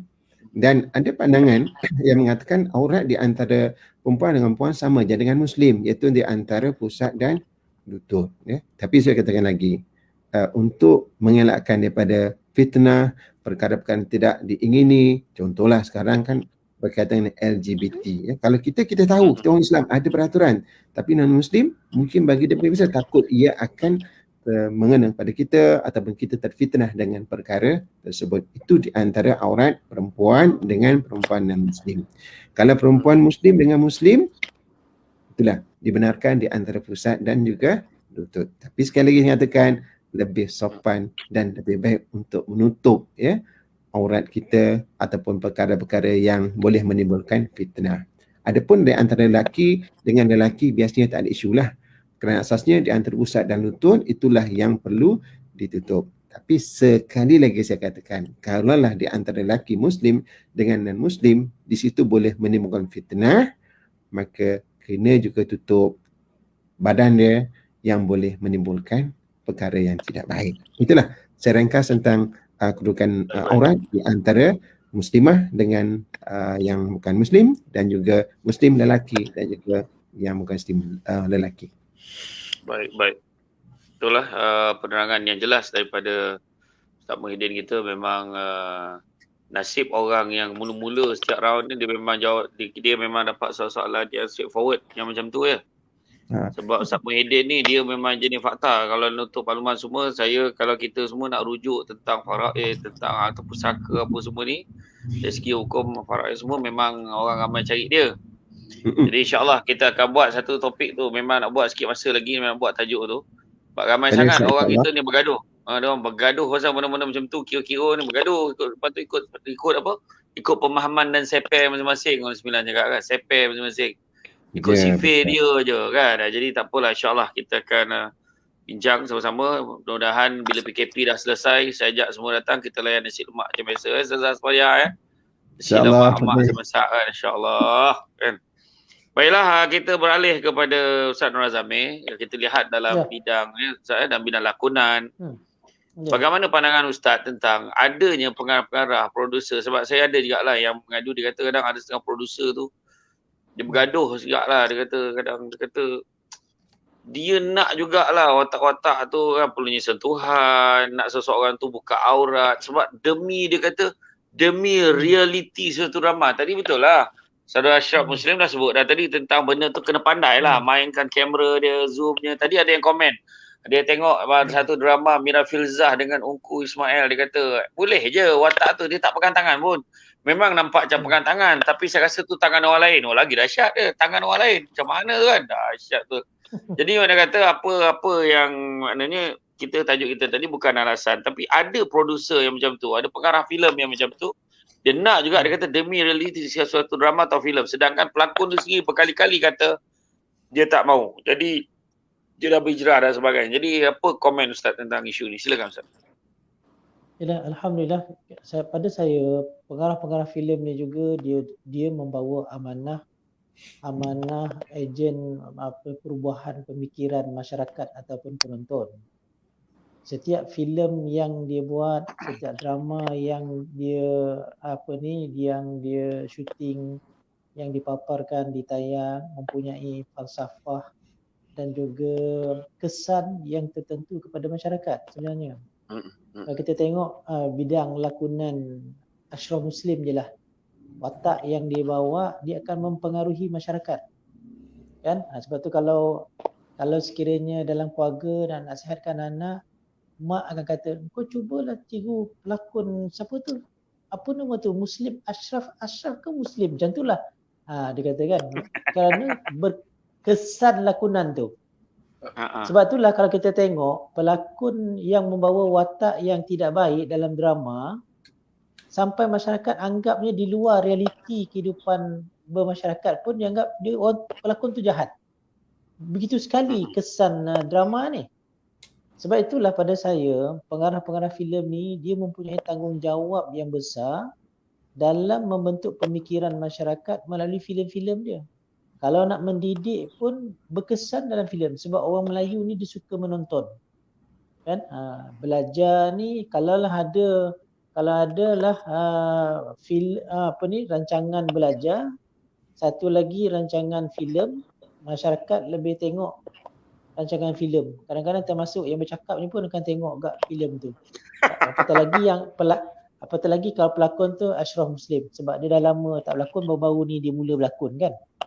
Jadi jadi pengarah ni kena ingat, kalaupun katanya nak menghasilkan kesan cerita yang bagus, di dalam Islam ni ditetapkan bahawa matlamat yang baik itu tidak boleh menghalalkan cara. Kan?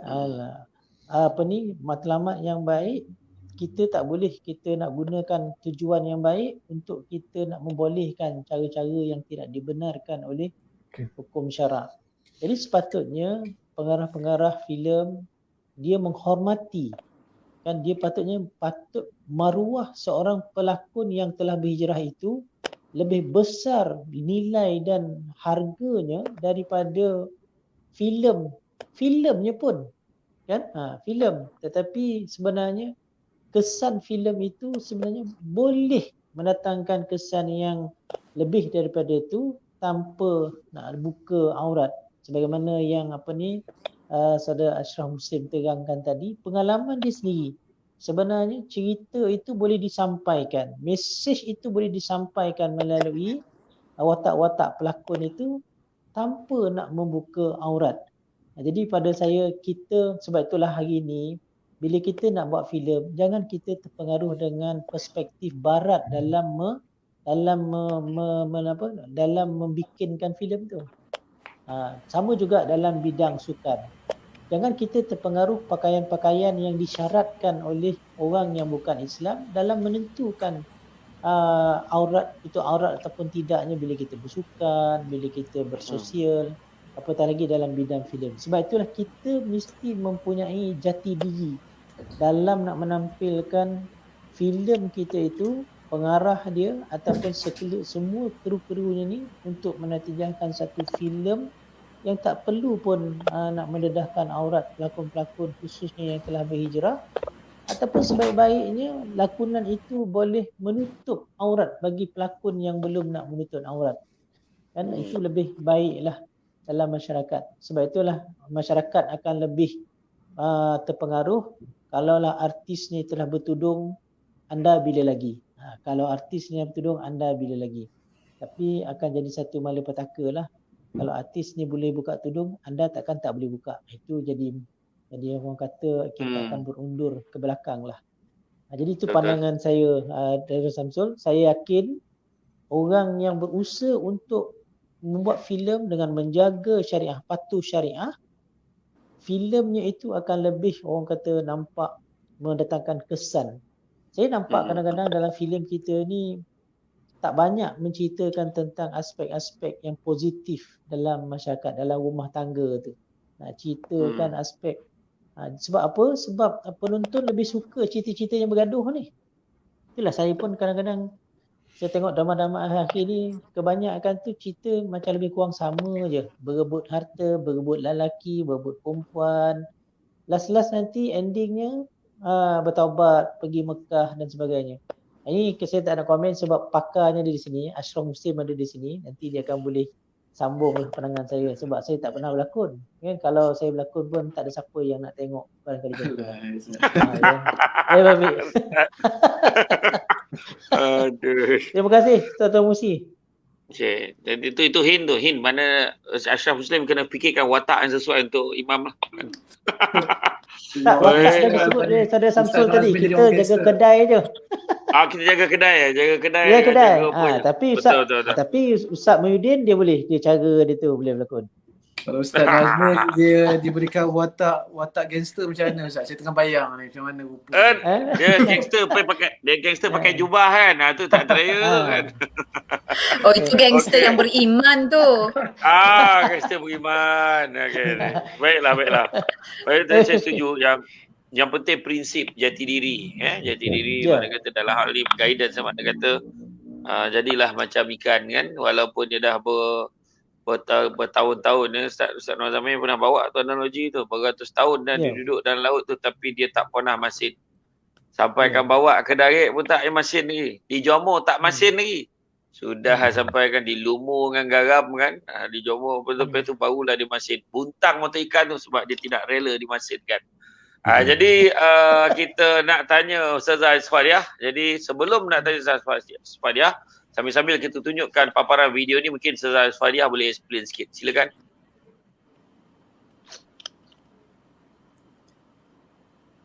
Okay Ustazah. Okey, Alhamdulillah kita sebenarnya dalam proses bekerjasama dengan pemilik sebuah ladang di Madinah, ladang Aryaf Thayyibah. Ini dia ladangnya yang berada di sana. Masya Allah, kalau kita umrah tu kita boleh pergi ziarah, tapi sekarang ni tak adalah kan sebab ada sekatan dan kita belum lagi direzekikan. Jadi insyaAllah bermula dari bulan Mac nanti kita akan mengeluarkan kurma-kurma 4 jenis daripada ladang tadi tu yang tengok tu. Okay. Izzuddin playkan sekali lagi iklan tu. Sambil-sambil Ustazah Isfadiah cerita tu. Okay. So kita ada 4 kurma ajwa itu kurma Nabi, kemudian kurma ambar, kemudian kurma safawi, satu lagi kurma sugai. Sugai itu dia ada belang lah. So ini fresh daripada ladang, kita memang tak ada orang tengah. Daripada ladang terus kepada kami dan terus ke pangkuan kalian. So kalau berminat, so bolehlah ambil nombor telefon yang tertera untuk persediaan kita dalam bulan Sya'ban, Rajab, Sya'ban, Ramadan dan Syawal juga. Dan kalau ajwa tu setiap pagi lah boleh amalkan insyaAllah. Itulah saya Ajwah dapat tu tak boleh maklumat. makan Ustaz. Ya? Ajwah tu orang kata tak digalakkan makan tu lah sebab boleh gugur rambut itu. Betul? Oh, yang itu tak pernah dengar pula Ustaz. Tapi digalakkan untuk setiap hari, setiap pagi lah 7 biji tamar ajwa. Yang itu dia boleh menawarkan kata racun dan juga boleh memberi sihir. Ustaz Noor Zamir tu kita kena dengar dia punya soalan tu tak habis itu. Mesti ada bodoh tu. Boleh cakap Ustaz. Apa dia Ustaz? Apa maksud Ustaz cakap tu? Dia cakap ada kali tu. Cakap Ustaz. Orang kata dia tak ada orang kata dia tak boleh nak makan najwa tu banyak sebab dia gugur rambut tu dah. Sebab tak tahu. Kilo 200. Sebab harga dia mahal. Bukan sebab rasa dia, sebab harga dia kan. Harga dia tu. Okay, tadi mesti Ustaz tak perasan tengok harga kita. Harga kita harga baik punya Ustaz sebab dia terus daripada ladang kan. Kita tak ada peraih. Berapa harga dia tadi? Kalau harga dia yang best price adalah RM90 1 kilo. 90 yang oh tak ada harga lah, betul lah tak ada harga lah Ustaz. Betul, RM90 sekilo. Ya? Itu yang gugur tu sebab Musang King sekilo baru 60. Musang King bandingnya la ilaha illallah. Itu dia adik-beradik Musang memang. Tapi itulah saya baru dapat orang kata kurma ajwa ni pasaran memang begitulah. Mungkin ada yang menjual sampai 100 lebih, 120, sejak ada sampai 130. Jadi kami berpandangan kita tengah-tengah lah. Tidak terlalu mahal supaya orang kata affordable untuk dapat dan tidak terlalu murah supaya kita tak naklah rosakkan harga market kan. Nanti kesian kawan-kawan kita nak menjaga kita. Memanglah kita boleh tak masalah nak jual apa-apa ringgit pun boleh. Tapi kita lihat itu gurau je Ustaz. Saya dapat yang terbaik. Sebenarnya gurau je. Tapi PN saya insya-Allah. Dia sebenarnya ajwah tu dia punya khasiat dia bagus. Jadi sesuai lah dengan harga dia. InsyaAllah. Tapi saya dapat Ashraf. Ashraf sama Ashraf macam mana? Dia sama juga macam Ashraf Muslim. Kalau saya berlakon, harga dia dalam RM50 je. Tapi Ashraf kalau berlakon mungkin dalam ribuan. Macam tu lebih kurang perbandingan dia lah. Tak, nasib baik tak ada kurma Ashraf satu kan. Tadi tak ada kan. Tak ada. Kalau ada kurma Ashraf ingat laju harga malam ni. Jangan boleh brandkan aja yang kurma Aryab tu kepada Ashraf. Laju insya-Allah. Ustaz nak kurma ajwa ke nak ajwa? Mana satu Ustaz? Saya dah ada Ustazah sepadan dah cukup dah tu. Ustazah tu dah ajwa tau. Tapi saya baru dapat makluman daripada bilik berita yang semua panel malam ini selain daripada suami isteri itu akan dapat satu kotak lah. Kurma itu berdasarkan pilihan kita lah. Mudah-mudahan alhamdulillah saya dengar macam tu. Jadi kalau apa terima kasih. Terima kasih.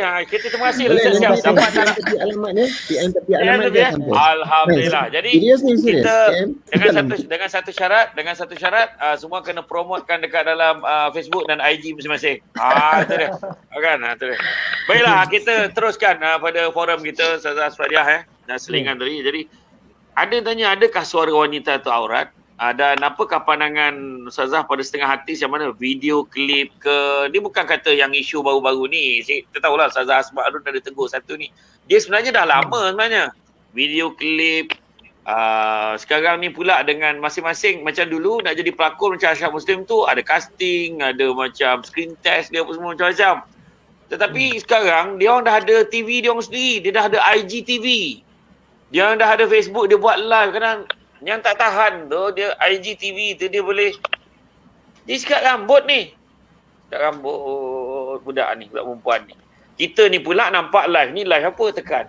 Yang ni live apa tekan. Sekali yang satu live pop tengah sikat rambut. Samsul Debat join. Dia punya menjerit, Samsul Debat tengok aku. La ilah, tak pasal-pasal lah pula kan. Jadi kadang bukan hanya artis tapi begitu juga mereka yang mempunyai akaun IGTV. Lepas tu ada pula TikTok challenge lah. Dia orang berjoget-joget sana. Saya dulu tak tahu pasal TikTok. Tapi bila TV Hijrah kata saya kena install TikTok dan masukkan kapsul-kapsul ceramah. Barulah saya tahu, rupanya TikTok ni macam ni. Dia walaupun pendek-pendek tapi dia macam-macam perangai lah dalam tu. Dan memang kadang-kadang tu kita tak sanggup tengok. Ya Allah, kenapa dia macam ni macam tu kan. Ada makcik tua yang di Indonesia tu berjoget-joget, ya Allah Akbar. Sebab kan katanya lumayan sekali lah katanya bayaran untuk dia kan. Jadi mungkin Ustazah boleh bagi pandangan sikit Ustazah, silakan. Ya, baik. Bismillahirrahmanirrahim. Terima kasih Saudara Syamsul dan juga sahabat-sahabat panelis yang ceria, yang suka menyakat. Saya memang tak berhenti, tak ketawa je, nak gelak je. Okey, baik tuan-tuan perempuan, zaman sekarang ini dia zaman fitnah. Fitnah yang kita tahu akhir zaman itu terletak pada hujung jari je. Kalau pernah ada satu masa dulu seorang lelaki badui daripada padang pasir, dia datang berjumpa dengan Rasulullah SAW. Dia minta supaya Nabi ini bagi tips amalan yang paling mudah. Dia tak nak amalan banyak-banyak sangat ni. Dia nak bagi amalan yang paling mudah, dia kata. Tapi dengan amalan yang paling mudah itu, dia masuk syurga. Dia kata mesti confirm, garanti dia nak masuk ke dalam syurga. Dan kemudian baginda Nabi Muhammad SAW, dia kata kerjakan yang fardu je. Kerjakan yang wajib aja. Solat 5 waktu, kemudian dengan puasa bulan Ramadan. Mana yang wajib tu? Bayar zakat, bayar wajib, nafkah pun buat. Mana yang wajib-wajib tu selesaikan. Dan kemudian kata Nabi, jaga diri, jangan lakukan maksiat. Itu saja dah boleh masuk ke syurga. Jadi subhanallah, kita fikir lelaki ni datang daripada padang pasir tu. Padang pasir tu mana ada disko, mana ada kelab. Dia nak buat maksiat tu, tidaklah orang kata, maksudnya dia akan berjihad jugalah, berjuang juga nak pergi buat maksiat. Tapi hari ini sedarlah, especially ibu bapa yang sama-sama ikut dengan kita, anak-anak kita boleh tergelincir ke lembah maksiat hanya dengan hujung jari je. Okey, picit ini terus. Kadang-kadang berbual dengan tunang. Nak kahwin bulan depan sebab PKP ni tangguh. Duk bergayut je lah. Lepas tu pergi video call, tak tutup aurat. Kan senang, duduk kat bilik, mana kita tahu. Dia tengah bercakap, tengah bincang dengan itu, dengan ini, tapi dia dah tergadai lah maruah dia dan sebagainya. So di sini pada saya, kita sebagai ibu bapa, setiap daripada kita ini ada tanggungjawab dengan ahli keluarga kita. Sama ada sebagai ibu bapa, sebagai atuk nenek, sebagai kakak abang kan, atau sebagai adik-beradik lah ke. Jadi kita ingatkan mereka bahawa mereka perlu menjaga diri mereka dan juga mesti ada konten. Sebab kalau kita nak memberi kepada orang lain, masuk saja media sosial, kita kena ada buah tangan yang perlu kita beri kepada mereka. Itu memang sifat fitrah yang sangat baik. Sebab dia nak memberi. Dan bila dia nak memberi, semangat dia ada untuk menjadi orang yang terbaik. Yadul ulia khairu min yadis suflah. Bila dia nak jadi orang yang terbaik, dia nak memberi sesuatu. Tu yang tapi tak tahu apa yang nak bagi ni. Tu yang dia pergi main sikat rambut aja tu, Saudara Syamsul. Sebab dia boleh tunjukkan yang itu rambut dia yang bagus. Ini cara nak sikat rambut yang betul kan. Itu je lah yang dia boleh bagi tahu. Tapi dia tidak sedar bahawa sebenarnya ini media sosial ini ibaratnya kalau sifat Nabi, salah satu daripada sifat Nabi itu dia mengambil sedikit tempat tabligh, kan siddiq, fatonah, amanah, tabligh Jadi tabligh maksudnya menyampaikan. Tapi mana mungkin dia menyampaikan kalau dia jiwanya kosong. Faqidu syai' la yu'ti. Orang yang hati dia kosong, jiwa dia kosong, akal dia kosong, malas baca buku, mana dia nak bagi? Dia tak boleh nak bagi, maka yang dia bagi pun kosong juga. Jadi kita lihatlah peribadi-peribadi yang ada di dalam rumah kita. Contohnya anak-anak kita. Saya dengan anak-anak saya memang selalu cakap, okay, kalau misal kata you all nak ada akaun-akaun ni, Facebook dan sebagainya, apa konten yang you all ada untuk kongsi dengan masyarakat. Jadi itu kita punya prinsip kita. So sebab media sosial ini bermaksud awak dah masuk ke dalam masyarakat. Dan kita bersosial walaupun dalam dunia maya. Macam sekarang ni kita ada Taman Syurga Maya kan. Okay, jadi kita sama adab-adab kena jaga, konten pun perlu ada. So what is your content? Dan saya akan tengok, check diorang punya Facebook, diorang punya social media. So saya kata okay, kalau yang ni tak ada konten, pernah saya ban anak saya setahun dia tak boleh buka Facebook dia. Sebab dia bagi komen-komen yang saya kira tidak sepatutnya. Jadi saya tegur, lepas tu saya kata okey, boleh tak tunggu sampai anak Umi ni rasa awak dah bersedia untuk bersosial media. Jadi di situ kita ini sebagai ibu bapa dan kaum keluarga lah kena apa orang kata mengambil sikap yang jelas. Satu lagi Brother Syamsul, ia berkaitan dengan suara. Bila kita sebut pasal suara perempuan itu kita dengan sautu mar'atin aurah.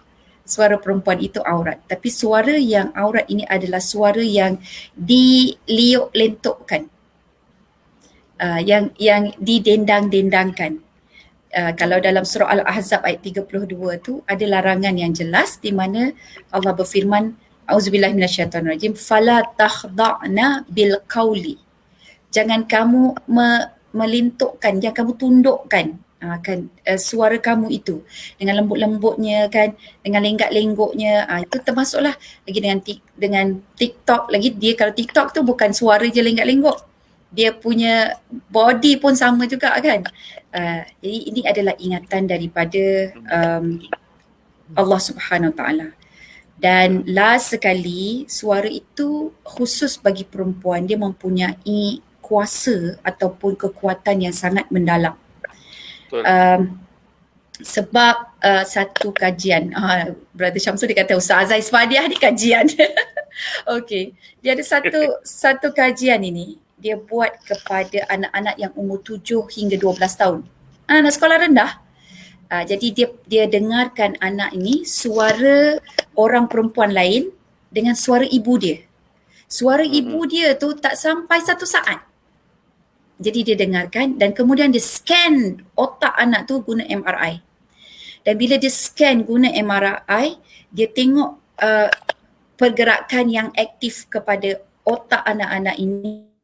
Rupa-rupanya suara ibu yang tak sampai 1 saat itu, dia memberikan kesan bukan sahaja kepada otak bahagian auditory, tapi pada bahagian emosi, bahagian pemprosesan, bahagian fungsi-fungsi sosial dan bahagian pengecaman wajah. Itu bagi anak-anak umur 7 hingga 12 tahun. Suara ibu tu dia boleh merangsang kebijaksanaan dan kecerdasan seseorang anak. Jadi fikirkanlah kalau suara kita ini kepada orang yang bukan ajnabi, lagi kita liuk lentukkan, tak tahulah proses dan bahagian otak yang mana yang nanti dia akan serang dan dia akan kata tumpukan. Allahu a'lam. Okey. Jadi itulah apa yang dikemukakan betul. Suara tu bukan kata yang meliang lintuk ni kan, sangat kuasa yang luar biasa tu memang betul. Sebenarnya menggetarkan jiwa. Dan lelaki susah nak jumpa suara yang macam tu melainkan Ustaz Muhyiddin dengan dan juga Ashraf Muslim. Kan? Jadi macam itulah. Jadi suara dia tu, kalau kita tengok suara Ustaz Muhyiddin ni, saya tak tahulah kalau cara dia marah macam mana kat rumah. Saya tak tahulah sebab cara kita puas kaji dah cara dia marah tu kan. Jadi maknanya kalau tu memang suara dia tu menggetarkan lah orang kata kan. Jadi maknanya saya tak tahulah, patutnya dia kena check. Ustaz Muhyiddin cakap seminit, MRI kan kepala otak Ustazah Isfadiah macam mana. Kena tengok macam mana apa jadi. Sebab saya difahamkan Ustaz Muhyiddin ni dia jarang-jarang marah, tapi sekali dia bagi tak tahulah kan. Macam itulah. Jadi itu kita pun tak ada nak komen banyak sebab tak pernah Saudara Syamsul 26 tahun kahwin dia tak pernah naik suara dia. Saya sebenarnya malah nak komen banyak, tapi tu makluman semua. Patutnya dia orang kongsi satu skrin, tapi malam ni dia orang asing skrin. Dan saya pun tak tahu nak cakap apa puncanya. Jadi kita harap mereka dapat settlekan segeralah masalah mereka malam ni. Kan tak ada lagu gurau. Jadi cuma kepada Ustaz Muhyiddin dan Ustazah Isfadiah, tadi untuk makluman kita malam ni kita dikunjungi kita siaran secara live ni oleh sahabat-sahabat kita di Brunei Darussalam dan juga di Singapura, dan ada rakan-rakan di Singapura dah mula tanya soalan. Bagaimana cara boleh tak hantarkan kurma tu sampai ke Singapura? Nampak tu. Nampak tu Syahrin Shah Ismail Ghani. Saya dari Singapura, boleh tak order Singapura hantar order kurma hantar ke Singapura. Jadi nanti sekarang dah habis live ni tak apa. Ustaz Muhyiddin dengan tahu tu Musliha Ahmad tak sabar tunggu kurma, nampak tu. Bukan Musliha je tak sabar, panel pun tak sabar ni. Sebab kita tunggu sekotak seorang. Kan? Terutamanya yang Ajwa. Ajwa, semua nak Ajwa.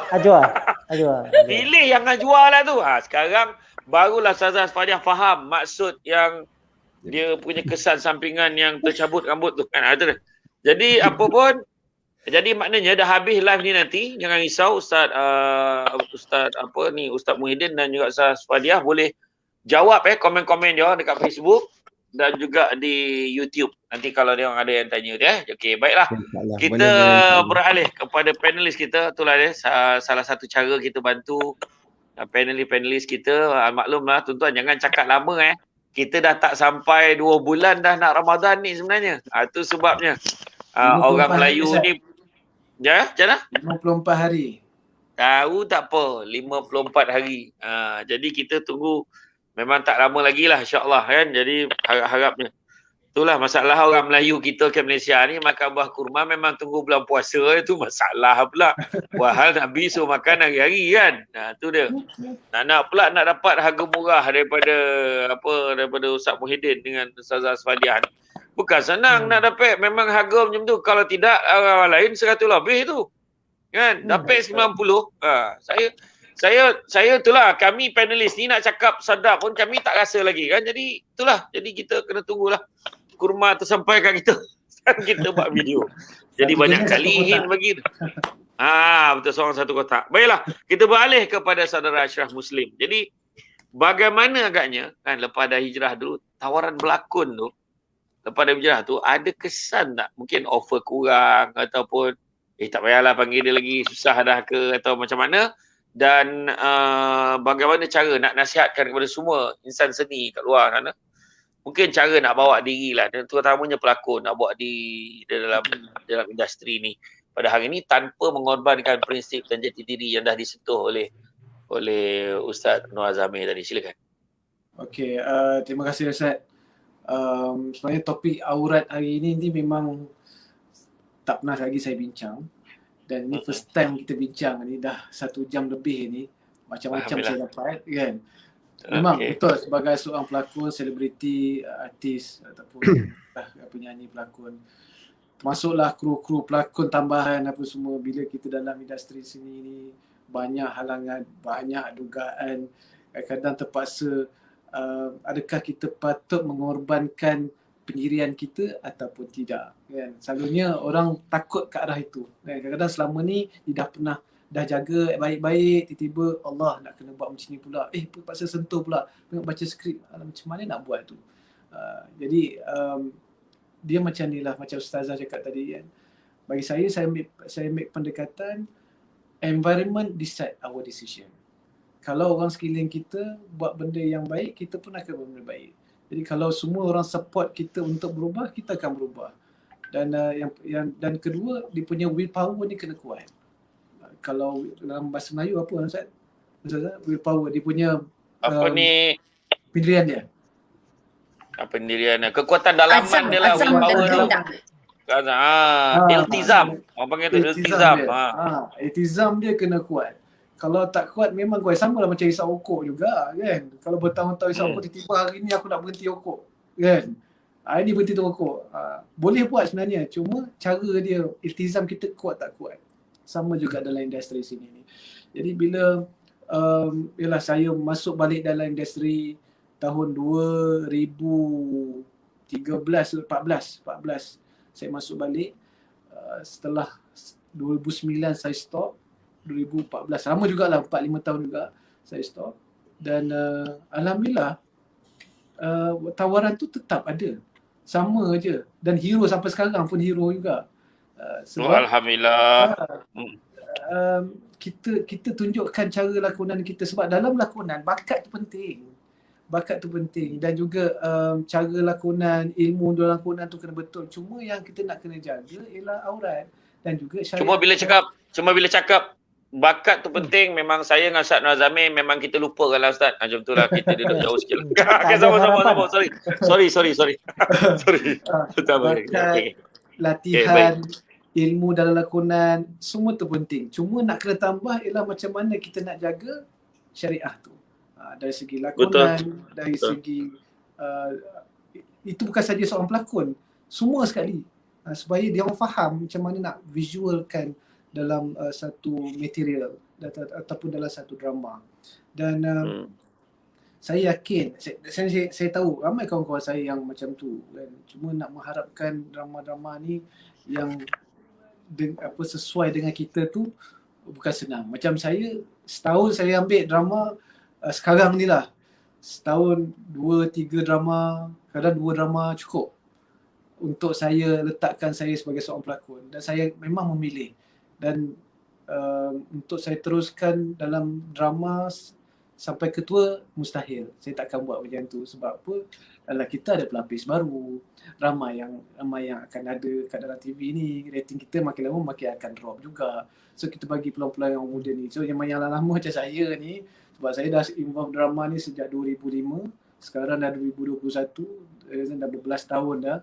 Jadi kita bukan saja nak sampai ke tahap mana berlakon ni. Macam saya dah pernah menang anugerah pelakon lelaki terbaik, pernah dapat top 5 anugerah bintang popular berturut-turut selama 4-5 tahun. Jadi dah sampai tahap atas dah. Jadi sampai tahap tu saya kata, apa yang lagi saya nak dalam drama ni? Apa lagi kepuasan? Itu satu kepuasan. Jadi kena buat benda lain yang kita boleh mendakwah.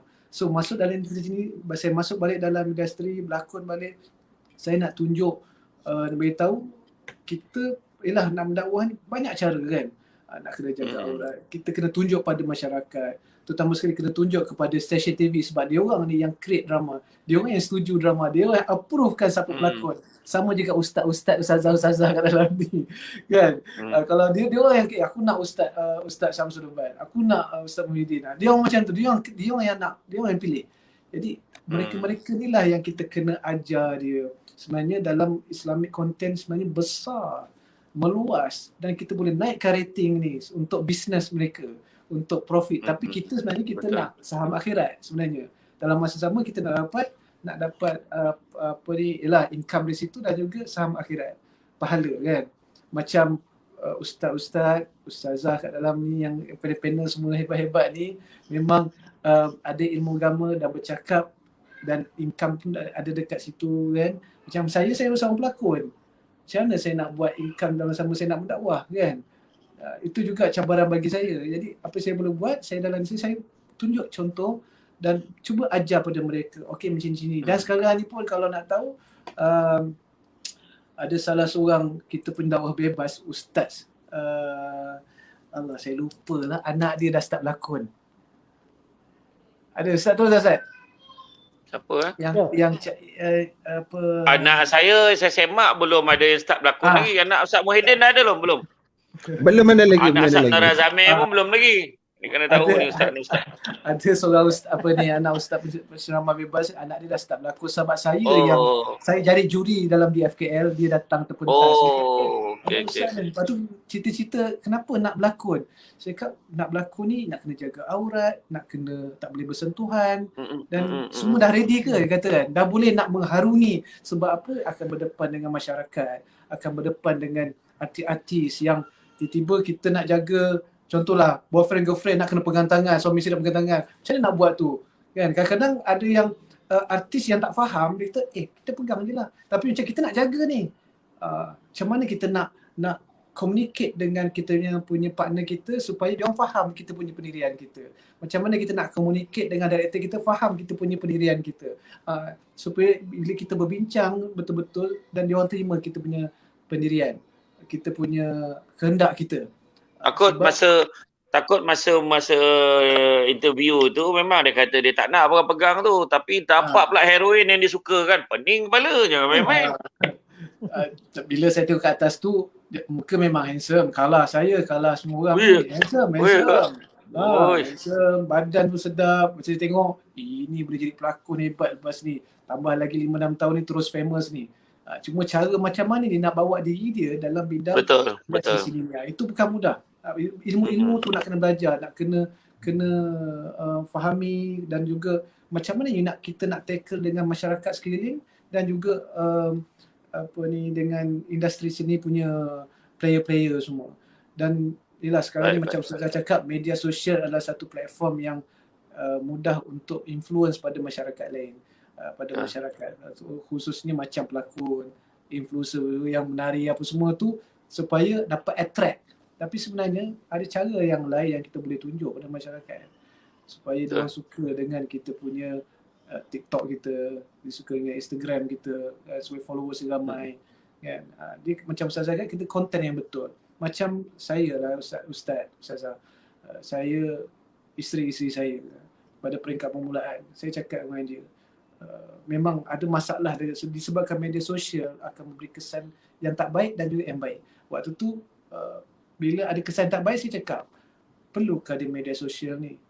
Adakah ia akan memberikan kebaikan ataupun lagi memudaratkan kita punya keluarga? Jadi bila tengok banyaknya memudarat, tutup kan, tutup. Sama juga dalam bidang lakonan. Kalau benda ni akan lebih memudaratkan diri kita, berhenti. Jadi kita kena tegas diri kita berhenti. Rezeki ni ada tempat lain. Carilah. Kalau kita, sebab apa berhenti? Sebab kita tak sanggup nak harung seorang-seorang. Kita tak sanggup lagi nak lalu. Stop. Supaya jangan rosakkan diri kita, iman kita kan. Takut dengan Tuhan ataupun takut dengan orang. Dua tu. Dan tapi alhamdulillah pasal media sosial isteri saya cakap bila tengok dah setahun, 2 tahun dah lama, lepas tu cakap buka lah. Tapi make sure kenalah jaga adab, kena jaga sekali supaya tidak tersebar benda-benda fitnah. Supaya mereka dalam keluarga dia ataupun kumpulan itu dia yang tahu. Jangan sampai, jangan ada macam ni gaduh sana, gaduh sini, ni menyampai sana, menyampai sini kan. Sebab setiap orang dia ada dia punya kehendak dia, kepuasan dia. Sebab saya tanya media sosial ni untuk apa sebenarnya? Kalau untuk bisnes lain cerita, tapi kalau media sosial untuk kepuasan ataupun kepentingan, kepuasan diri sendiri, baik tak payah kan. Mesti kenapa untuk media sosial tu? Kalau kepuasan tu dapat memberikan kemanfaat pada orang lain, teruskan. Tapi kalau tidak beri manfaat lain, buat apa kan? Jadi benda-benda itu saya selalu explain pada ahli keluarga saya kan. Sebab kadang-kadang disebabkan media sosial kan, kita akan jatuh.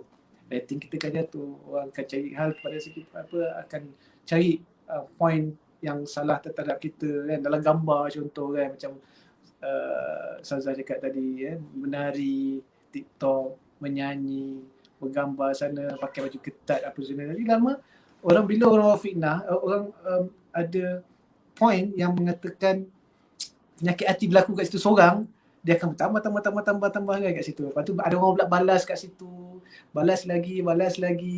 Jadi kat situ saya rasa macam, kalau saya pun pernah buat macam tu dan saya terasa saya berdosa sebab saya create dosa untuk orang lain buat dosa juga. Jadi adakah itu datang memudaratkan atau kebaikan? Kalau kebaikan tutup kan, tutup ataupun delete gambar tu, ataupun cari konten-konten yang bagus. Itulah, bukan senang menjadi seorang artis, selebriti. Dia kena kuat dalam industri sini ni supaya banyak dugaan, banyak halangan, banyak sabar kan, demi untuk diri sendiri dan juga keluarga. Itu saja Ustaz. Baik, saya tengok tadi Ustaz Fadiah, dia sampaikan dia train anak dia orang kata bagi satu lesson lah pada anak dia stopkan dulu sebab mungkin dia belum bersedia untuk bermasyarakat. Macam tu rupanya Ustaz Asyad Muslim pun, saudara Asyad Muslim pun, dia untuk isteri-isteri ni pun dia lockkan selama tak tahu lah berapa lama, tapi dia stopkan media sosial dulu. Tengok dah lama kita berkuat. Jadi rupanya salah satu petua yang mungkin Ustaz Muhyiddin dengan Ustaz Nur Azamil kena ambil perhatian jugalah. Jadi dah masuk saya dari segi didikan. Saya tengok saudara Asyad Muslim ni, dia yang bagusnya tu lah. Saya pernah tengok tu. Wah, dia cakap dekat telefon je ni. Dia cakap macam cakap dengan girlfriend, cakap dengan isteri dia ni. Saya kata memang dengan yang satu ke, yang kedua ke, dia kata tak. Kawan-kawan dia cakap, tak, memang dengan dua-dua macam tu lah cara dia cakap. Wah, tu dahsyat. Yang saya nampak setakat ni yang boleh cakap bahasa lembut macam Asyad Muslim ni, Ustaz Muhyiddin ni saya nampak. Itulah. Jadi orang lain. Tapi bukan suggest apa-apa, tapi cakap bahasa tu. Kan? Jadi macam tu lah. Dan saya ingat saudara Asyad Muslim pun dia share, dia kata kalau kita nak kahwin lebih ni, dia kata sebenarnya ada 10 step, dia kata ada 10 perkara kena ada. Dia kata nombor 1 bijaksana, nombor 2 sampai nombor 10 sabar, dia kata. Tu punya. Nombor 2 sampai nombor 10 sabar tau. Jadi tu yang saya boleh ingat tu.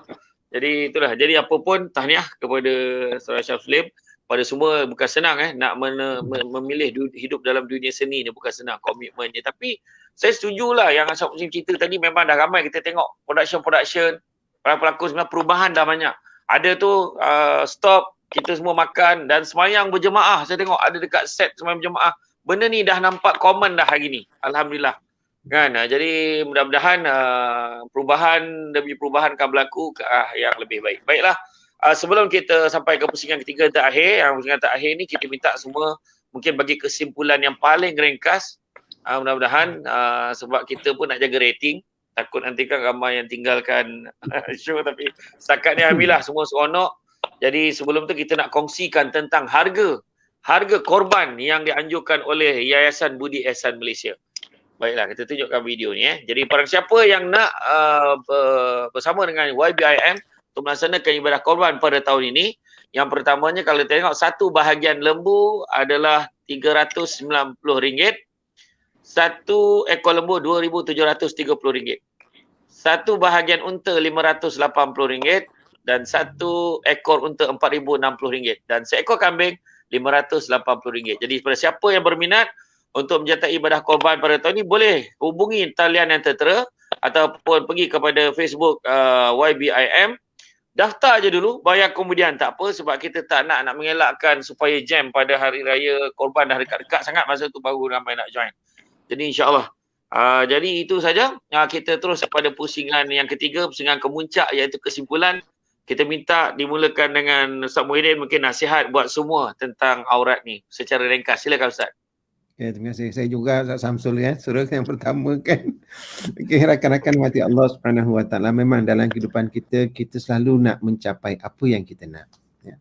Kalau kita pakaian, kita nak pakaian cantik, segi tubuh badan kita nak orang selalu orang kata puji kita dan sebagainya.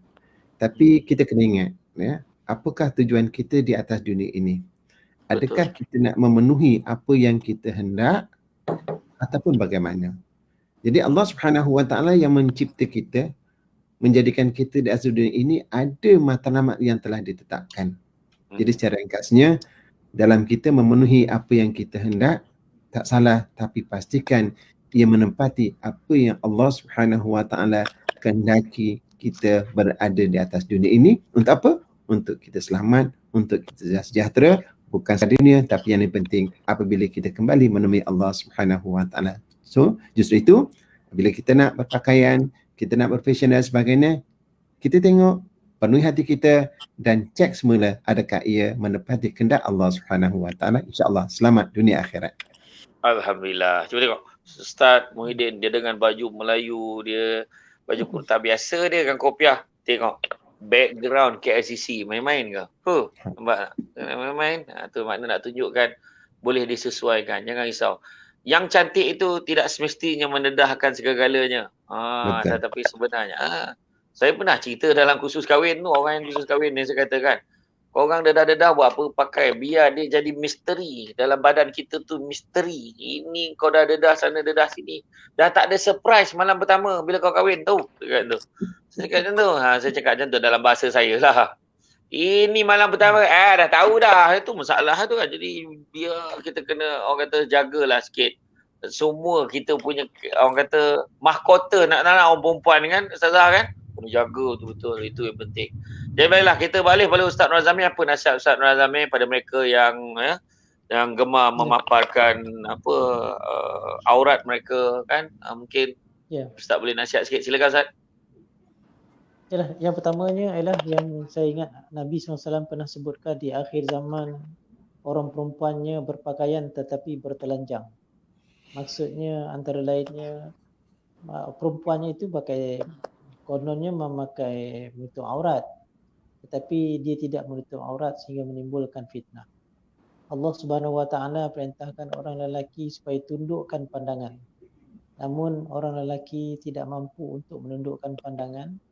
Kalau tarikan untuk dipandang itu terlalu mencabar. Sebab tu orang perempuan perlu dan wajib dituntut menyembunyikan auratnya. Bukan saja menutup aurat, tetapi menyembunyikan auratnya supaya orang lelaki terpelihara maruahnya. Kerana zina itu bermula daripada pandangan mata.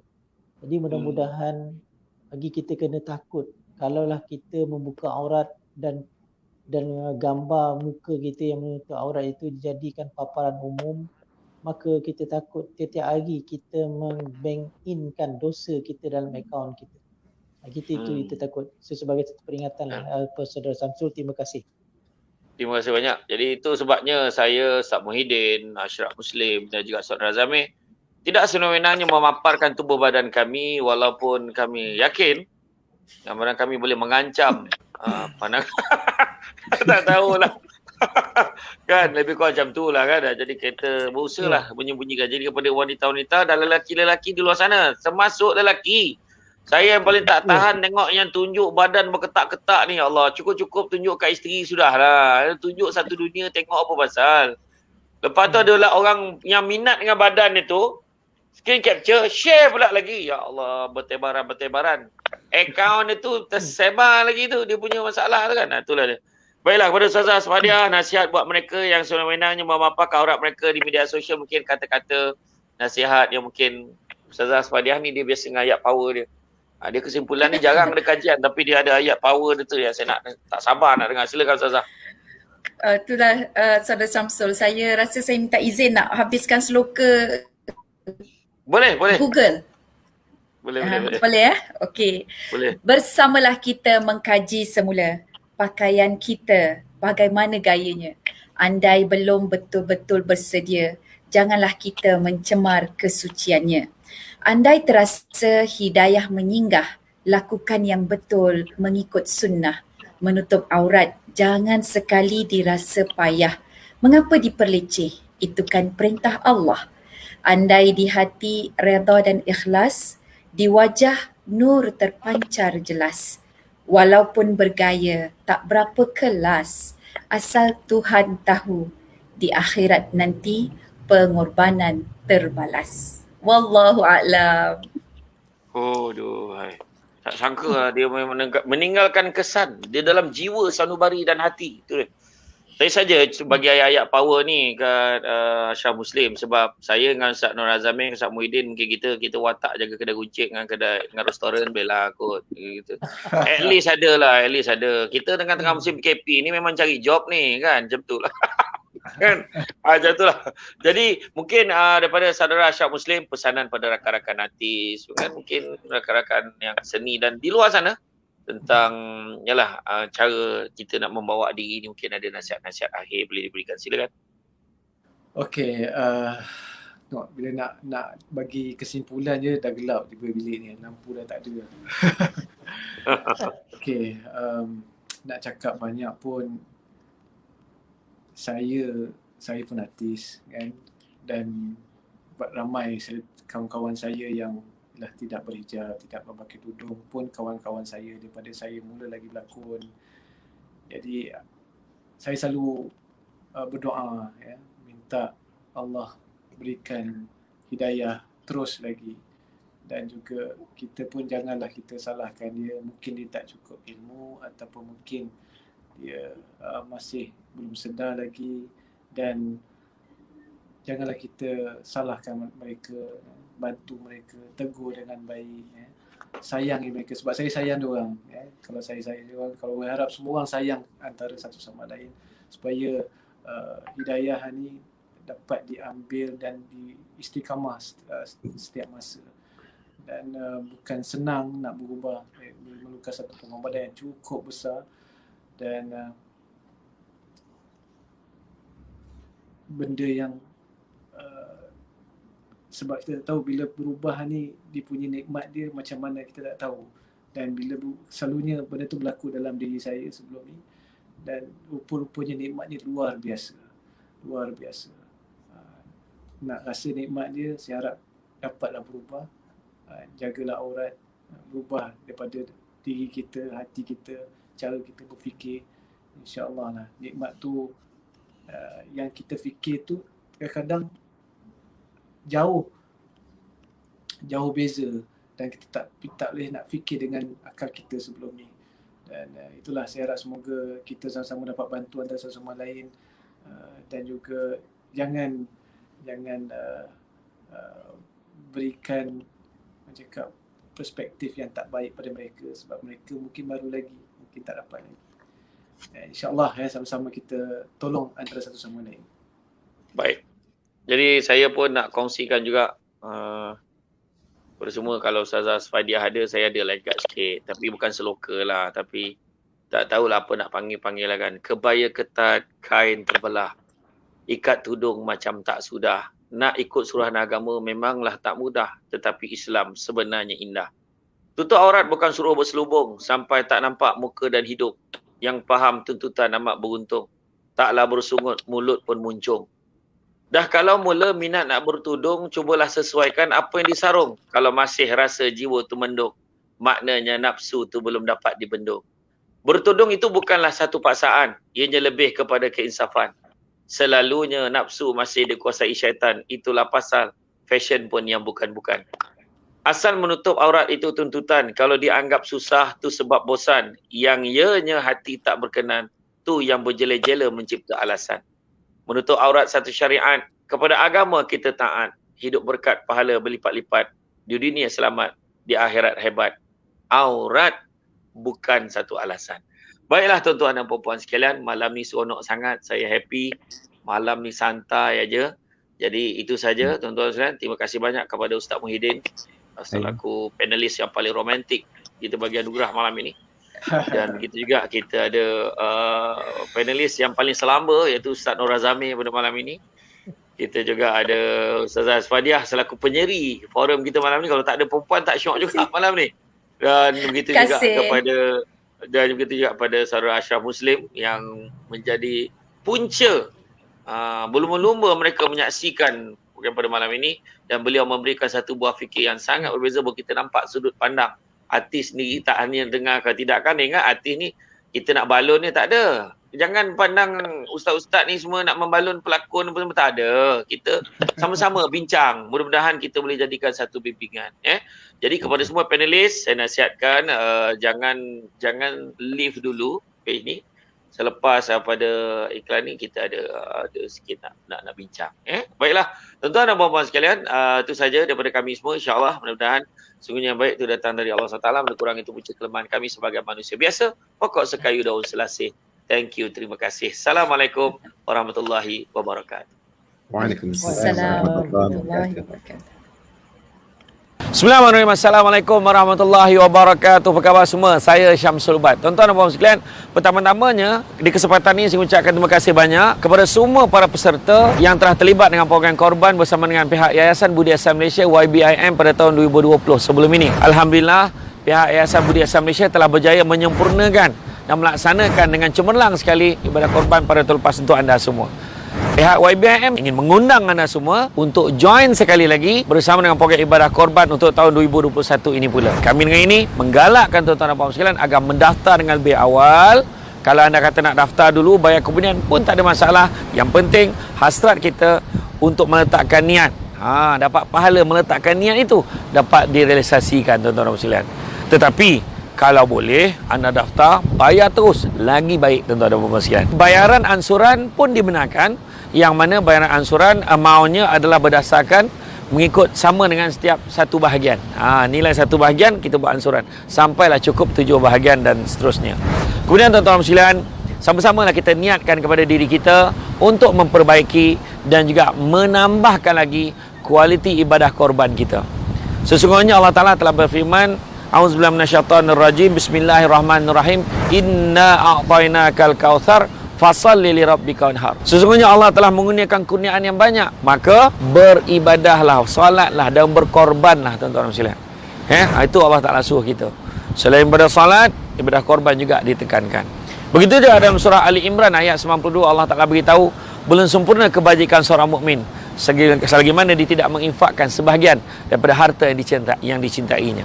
Jadi tuan-tuan dan puan sekalian, apa yang kita ada ini tuan-tuan sekalian di dunia ini bukan milik kita sebenarnya, tetapi sebahagian daripadanya kita boleh infakkan, kita boleh korbankan, kita boleh sumbangkan kepada mereka yang lebih memerlukan. Tuan-tuan dan puan-puan sekalian, pihak Yayasan Budi Ihsan Malaysia untuk pengetahuan semua telah pun sedia ada ISO dan sistem pengurusan ibadah korban yang sistematik dan teratur. Jadi anda tidak perlu risau tentang kualiti dan cara kaya pengurusannya. Dan insya-Allah anda semua tidak perlu risau yang tentang ibadah korban anda pasti akan dilaksanakan dengan baik dan teratur sekali. Dan dijamin tuan-tuan sekalian, ibadah yang kita laksanakan ini adalah yang benar-benar berkualiti, telus dan profesional. Pastikan anda daftar segera, join kami tuan-tuan sekalian untuk ibadah korban tahun 2021 ini.